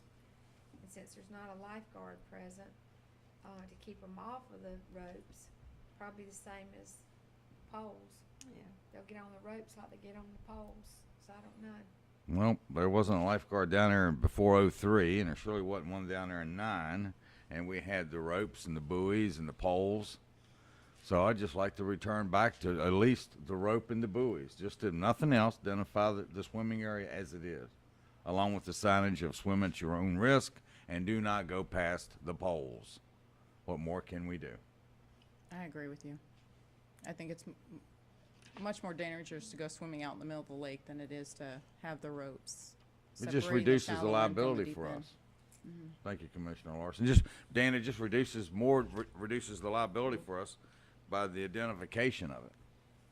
Yeah, I mean, the concern, I guess, from DC's letter is that if someone becomes entangled in the rope and you put the rope out there, then you're creating liability for yourself.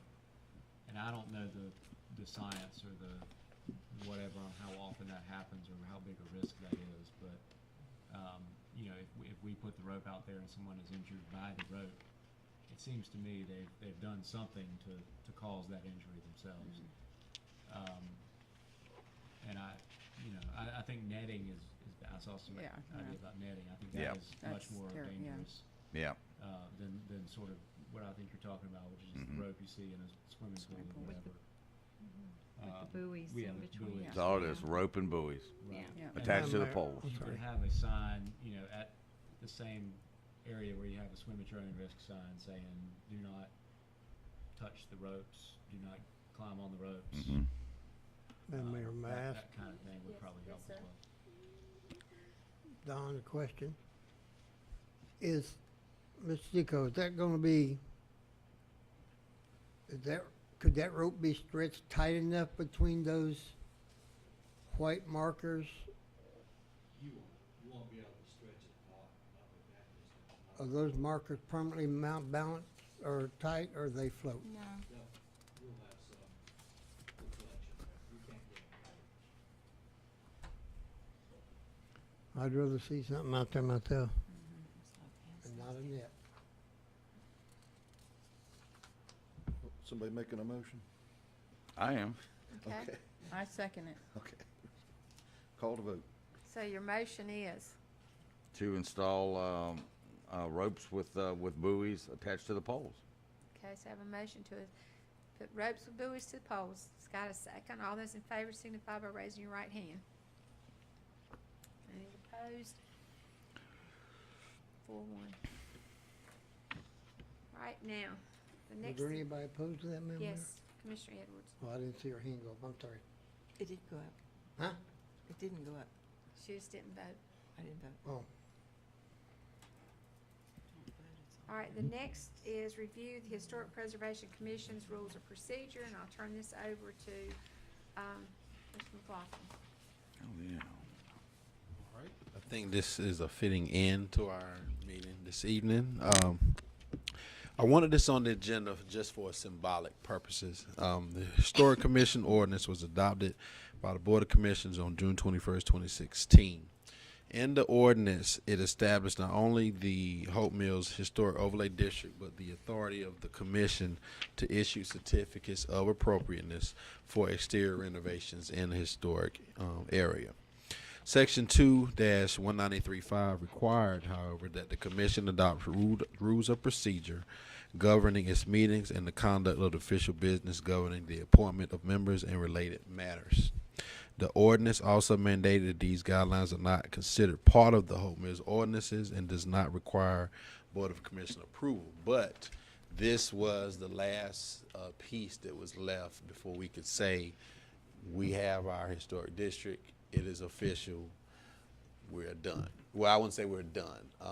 We've officially established the existing boundaries that are currently in place, and the process is needed to go ahead and start requiring these certificates of occupancy for any structures located in the area or within those boundaries. I wanted this on the agenda just so that the board could have an opportunity to actually symbolically just say we did it.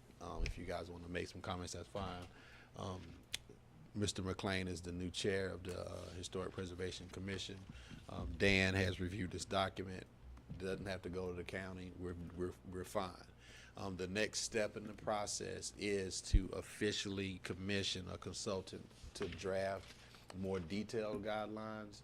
We actually established the general guidelines that the State Preservation Office uses, but we wanted to establish that to go ahead and get this going, because hiring a consultant to do a 70-page set of guidelines may take a whole 8-9 months. We didn't want to wait. So we all said that at that point when we wanted to move with this plan of action about a year ago, that the first order of business after we're officially adopted like we are today, that our next plan of action is to move forward with the adoption of more stringent guidelines. But like I said, this doesn't require a motion from the board, but I wanted to at least have it on the record so that we can at least say that it's something that's been a long time coming. We've actually accomplished it today. That's it. Madam Mayor. Yes, sir. Chancellor, what's the next step after this? What ultimately happened is we got rules of procedure, we got the ordinance, Right. and then the guidelines that state the type of historic renovations that Right. are required. We felt that if we took too much time developing very, very stringent guidelines through a consultant, it would prolong this process a significant amount. And if that, and as long as that process is prolonged, someone could kind of swoop in the midnight hour and develop one of these buildings without our ability to stop it. Okay. So what we did was we set a mark, and this was actually at the instruction of the state. Yeah. They basically told us that they had a list of boilerplate regulations that are standard or general to all historic areas, and we adopted those as our design guidelines as of right now. But when we made that decision, we said that the next order of business, once this is officially in, is to go ahead and start commissioning the adoption or the creation of more stringent guidelines. Okay. But we have the time to do that without feeling that we're exposed, without having anything. Okay. So that's the next order of business, and we'll basically keep you guys updated. But this establishes the fact that any development that comes in within those boundaries and its exterior, it does have to get a certificate of appropriateness from the Historic Commission. Are you looking at, let me think of the word here. Expansion? No.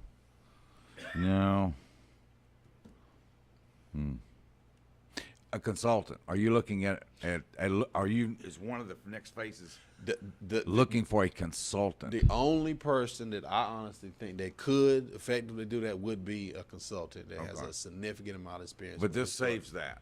This process Yeah, saves okay, us got and you. puts us with a system of controls while we're doing that search for the consultant and the process of getting those design guidelines or more stringent set drafted. Like I said, we felt that if we waited to do that, we don't know how long that takes. In my experience with historic preservation, these design guidelines can get extremely detailed, and it's not like myself or Rod or even Pat Hall has the ability. I mean, Pat's pretty much the historian of the whole town, but you need someone that has professional level experience. And this actually came from the notes of what was required when we first started establishing all this about 2 years ago, that when we decided to go in the direction of getting design guidelines done, they should be done by a professional consultant. It was at that point we realized that's going to take a while. We're right And here costly. at the end. Let's go ahead and take the suggestions of the Historic Preservation Office. And they gave us a list that they use that are pretty standard. But they said, get this in place now, and then it gives us the time to move forward with it in place without us worrying about being exposed. Thank you, Chancellor. Thank you, Mayor. Yeah, it can always be tweaked, but this pretty much Good work. gives us the authority. Any other questions? All right, we don't need to make a motion. We This is just all symbolic offer for everybody to say information. we finally Thank you, did sir. it. Blah, blah, Yep. blah. Yep, Thanks. thank you much. Okay, next we have the manager's report. Thank you, Madam Mayor, and I apologize, but I warned you all on Friday I had a detailed manager's report for this evening, so just a lot of information to get out to you all and to the public. I'll try to move quickly, and if you have any questions, stop me. But Phase 2, Hope Mills Lake Park, Mr. Fleming reviewed the first set of drawings with staff from Public Works Department on July 17th. The drawings were reviewed by the Lake Advisory Committee on July 17th as well. There were some questions that arose, and staff has asked for some additional information from Mr. Fleming, and we are awaiting that information before we are ready to bring it forward to you all. Johnson Street sidewalk, staff from Public Works Department met with McGill Associates on July 16th. The design is 90% completed and has been provided to PWC for their review. Rockfish Road sidewalk, Mr. Bill Rourke of McGill Associates was on site July 16th to assess the fiber optic line falling within the limits of construction. He has made preliminary contact with NCDOT to develop a field change that will only require an engineer-to-engineer agreement. McGill is also evaluating the sidewalk placement adjacent to the power pole across from the Alco station. Their preliminary assessment is that the road widening in front of the Alco station was not constructed per approved plans, and they will have to develop a solution. Damaged areas from Hurricane Matthew, all areas have been inspected, and the inspection has been completed. The contractor has a punch list items of repair for some of those areas. The Gabion barrier inspection conducted on July 20th, located along the bottom of the bank of the creek bed on the downstream side, revealed that the contractor may have damaged the barriers. We're working with the inspection agency and the U.S. Army Corps to resolve this issue. Parks and Rec building mold issue, the LRC indoor testing and research report has been received. It identifies areas requiring mediation and protocols to follow. Staff is moving forward quickly to contract completion of this work. The new proposed public safety building, the stakeholders and NCDOT meeting is scheduled for August the 2nd to discuss access and egress from Rockfish and Gulfview roads in relation to the projected widening of those roadways. Curbing at the lake parking lot to mitigate water runoff through the concession stand. The curbing and stonework has been completed. As a secondary measure, a lined stone driveway and grass swale were installed by staff to mitigate any overflow drainage from the parking lot from entering into the building. The concession stand did get water inside this morning with the early morning flash flooding, but we'll continue to monitor that area. And I think that's probably to be expected. Rockfish Road was flooded. We had numerous areas flooded this morning, so. Jockey Whip outfall cleanup. The catch basin on the street was 3/4 full of sediment and debris. The outfall was completely blocked with mud, debris, trees, and undergrowth. 250 linear feet of pipe was flushed clean, and the outfall was repaired. The bank was lined and armored with riprap for energy dissipation, and the unarmored portion was seeded. And I'll speak to these two projects that I just talked to you about, and I just want to let you all be aware of something, and the public needs to be aware of it as well. The Stormwater Department has recently been identifying stormwater infrastructure that are in need of repair.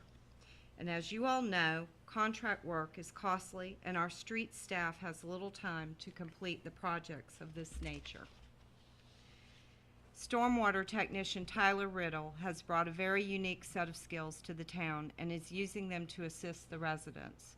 He has identified during regular inspections areas in need of repair, and through his construction knowledge has been able to plan out repair work that we are able to do in-house. We simply pay for materials, and he installs and repairs them himself using the town's equipment. Maintenance worker 1, Alex Walker, has also assisted in these in-house projects. He's been able to assist in scheduling the equipment, and his ability to operate the equipment in coordination with Tyler has been a blessing to the Stormwater Department. The work has been done with careful planning, executed safely, while minimizing private property issues, and completed in a very timely manner. The two projects recently completed that I spoke of just earlier, Big T's and the Jockey Whip Outfall, were completed by Tyler and Alex last week. Last month, they completed the gravel driveway installation behind Town Hall in one day. These small projects make a huge difference for the community during heavy rain events. I just wanted to bring that to light, and they are to be commended for their extra effort that they show. So I wanted to publicly acknowledge that. Lake water quality testing results from the July 16th showed no exceedance levels, and the Hope Mills Lake Advisory was lifted, and a press release was issued on July 19th. I believe I told you all about the clearing of the property behind USA Storage. North Carolina DEQ is investigating. Last week, the 16th through the 20th, 92 code violations were investigated. Of those 92 cases, 28 were found to be in compliance. Code enforcement has a new format for violation notification. It is a door hanger that staff can easily mark the code violation and leave at the property address. Staff will follow up to ensure that the notification was received. I wanted to highlight that. I believe they're already using this. Rachel Cotter from McAdams has informed me that the scientific survey, or the statistically valid survey, is being distributed beginning last week. This process will take approximately 4 to 6 weeks to complete. In addition, the town has sent the program assessment information, which you all know is the public input survey that we've been conducting.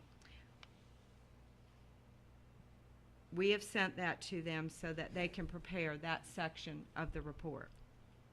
I know that we sent over 200 surveys that we collected to McAdams, and approximately 15 organizations were contacted by McAdams concerning conducting the program assessment. This is in addition to the program assessments that McAdams had received earlier in June. Sometime within the next few weeks, they will be sending us the demographics and trends report, inventory and analysis, and facility assessment. Once they have all the scientific survey results, or the statistically valid surveys, they will move forward with their visioning. I wanted to highlight, I think I alluded to this in one of the emails to you all, but we have something new on the website. Report a Concern is the new feature now available on the town's website. This feature is used as a reporting and tracking tool that allows citizens to report concerns or problems that they may come across within the town limits. Once the problem is submitted through the website, it gets routed and emailed to the proper department so that the issue may be addressed. The town manager will receive the request if it has not been addressed in a timely manner, 48 hours, by the proper department. Good. The proper department will reply to the citizen about the problem they submitted. The reporter or the citizen will be kept up to date on the issue by email or by logging into the website and viewing the submitted report. When the issue is resolved, the department or the employee in the department will close the case through the website, and the reporter and citizen will receive an email message that the issue has been resolved. This button can be found on the home page of the website, and it clearly states, "Report a concern." The citizen will have to create an account to use the tracking system. Currently, we have the stormwater and code enforcement set up, and we will have public works set up very soon. The following are the categories that are set up presently to use: graffiti, junked vehicle or personal property, minimum housing, abandoned housing, overgrown yard, trash and debris, flood issues, illicit discharge, stormwater or maintenance issue, and sinkholes. And then finally, I wanted to, Melissa, on that, can you put that on your Facebook page? we will tomorrow. can share it. I'll have Tiffany put that report of concern. We were waiting to report it to you all this evening, you. but we will certainly put that on our Facebook page. Madam Mayor, Melissa, could you add to that list illegally parked tractor trailer trucks and rigs? We can. Thank you. Or are you gonna have this miscellaneous or another category? Yeah, we can have a miscellaneous, or, we're working through, and we're gonna tweak it and see what works and what doesn't work, but. Yeah. Yeah, and then, as I said, Public Works will be, up and running pretty soon, too, so. Finally, the mayor brought attention to the National Night Out, and, I just wanted to let you all know that the police department needs about $200 in donations, or a donor to donate the cost of the T-shirts. So I just want to put that out there for anyone that would, they've spent their budget for everything that they're doing that night, and they don't have enough to purchase the T-shirts. So I would ask graciously if there's anyone out there that would like to be a donor or contribute to the police department getting T-shirts for that night. And that is all that I have, Madam Mayor. Thank you very much. Madam Mayor, I challenge the board to a $20 match toward the police department. Why don't we just add $200 to their budget? We We Yeah, can't don't. do it? No? You'll have a public hearing, do that. Well, no, all of their money, they got grants for this, so Okay. they've spent their grant money. So there is no public money spent on this Who event. do they make the donations to? They- I To got you, To the police department. to or you directly? To the town of Hope Mills. The town of Hope Mills, or, yeah, care of the Okay. police department. Okay. Okay. That would be fine. When do you need it, Chief? I think, Drew, when do they need to know about the T-shirts? Screen printers that are doing the T-shirts, Mhm. it's essentially right at $200 for 25 T-shirts. Okay. He actually could do a better price on shirts if we ordered more. For 45 shirts, we could do, would be $250. $250. If we did that and maybe didn't put the date on the shirt, that could be used for several years instead of just this year. Yeah. And then we could get more, and they would possibly last longer. So, 200 just gives us the 25, we'll just go with this year, but if, we were to do the, other scenario without the date on the shirts, we could get more and maybe get, what do we think, maybe 3 or 4 years out of them. Right. Potentially, and the money could go further. I will take care of the $200. I'll give you the check this evening. Thank you very much, Madam Mayor. You're very welcome. This would have been my trip to Seattle, so we'll use it locally. Well, there you go. You guys have your That was new easy. T-shirts. That Yay! was You want me to take the 20 back, or we get it to you? I'm good. All for a good cause. That's all I have. Thank Okay. you. Thank you, ma'am. Well, that money's no good here, huh? Well, you can, if you want to help get to the 250, but I took care of it. All right, next we have, the staff comments. So start with Ms. Starling. Do you have anything? No, thank you. Do you have any more staff comments, Ms. Adams? I am finished. Thank you. All righty, how about, Mr. Hartsock? No, thank you. Thank you for being here late this evening. We've been letting you go early, but it will keep you late tonight. Official comments, I'll start with Commissioner Bellflowers. Just want to thank everybody for taking the time to come tonight. Okay, Commissioner Edwards, is that it? Okay, Commissioner Edwards. I'd like to thank everybody for staying tonight. Yeah, that too. Mayor Pro Tem Mitchell. Same here, and was the air conditioner working tonight? Yes, it is. I mean, it's turned up or turned as low as we could get it. We had a lot of people here. Mhm. Yeah. Feels a little I just don't seem like there's any air coming out of there. I think the number of people in here impacted it as well, because it's nice and cool now. Okay. Thank you. Commissioner Larson? I typically never say anything. I have nothing to say, but tonight I do.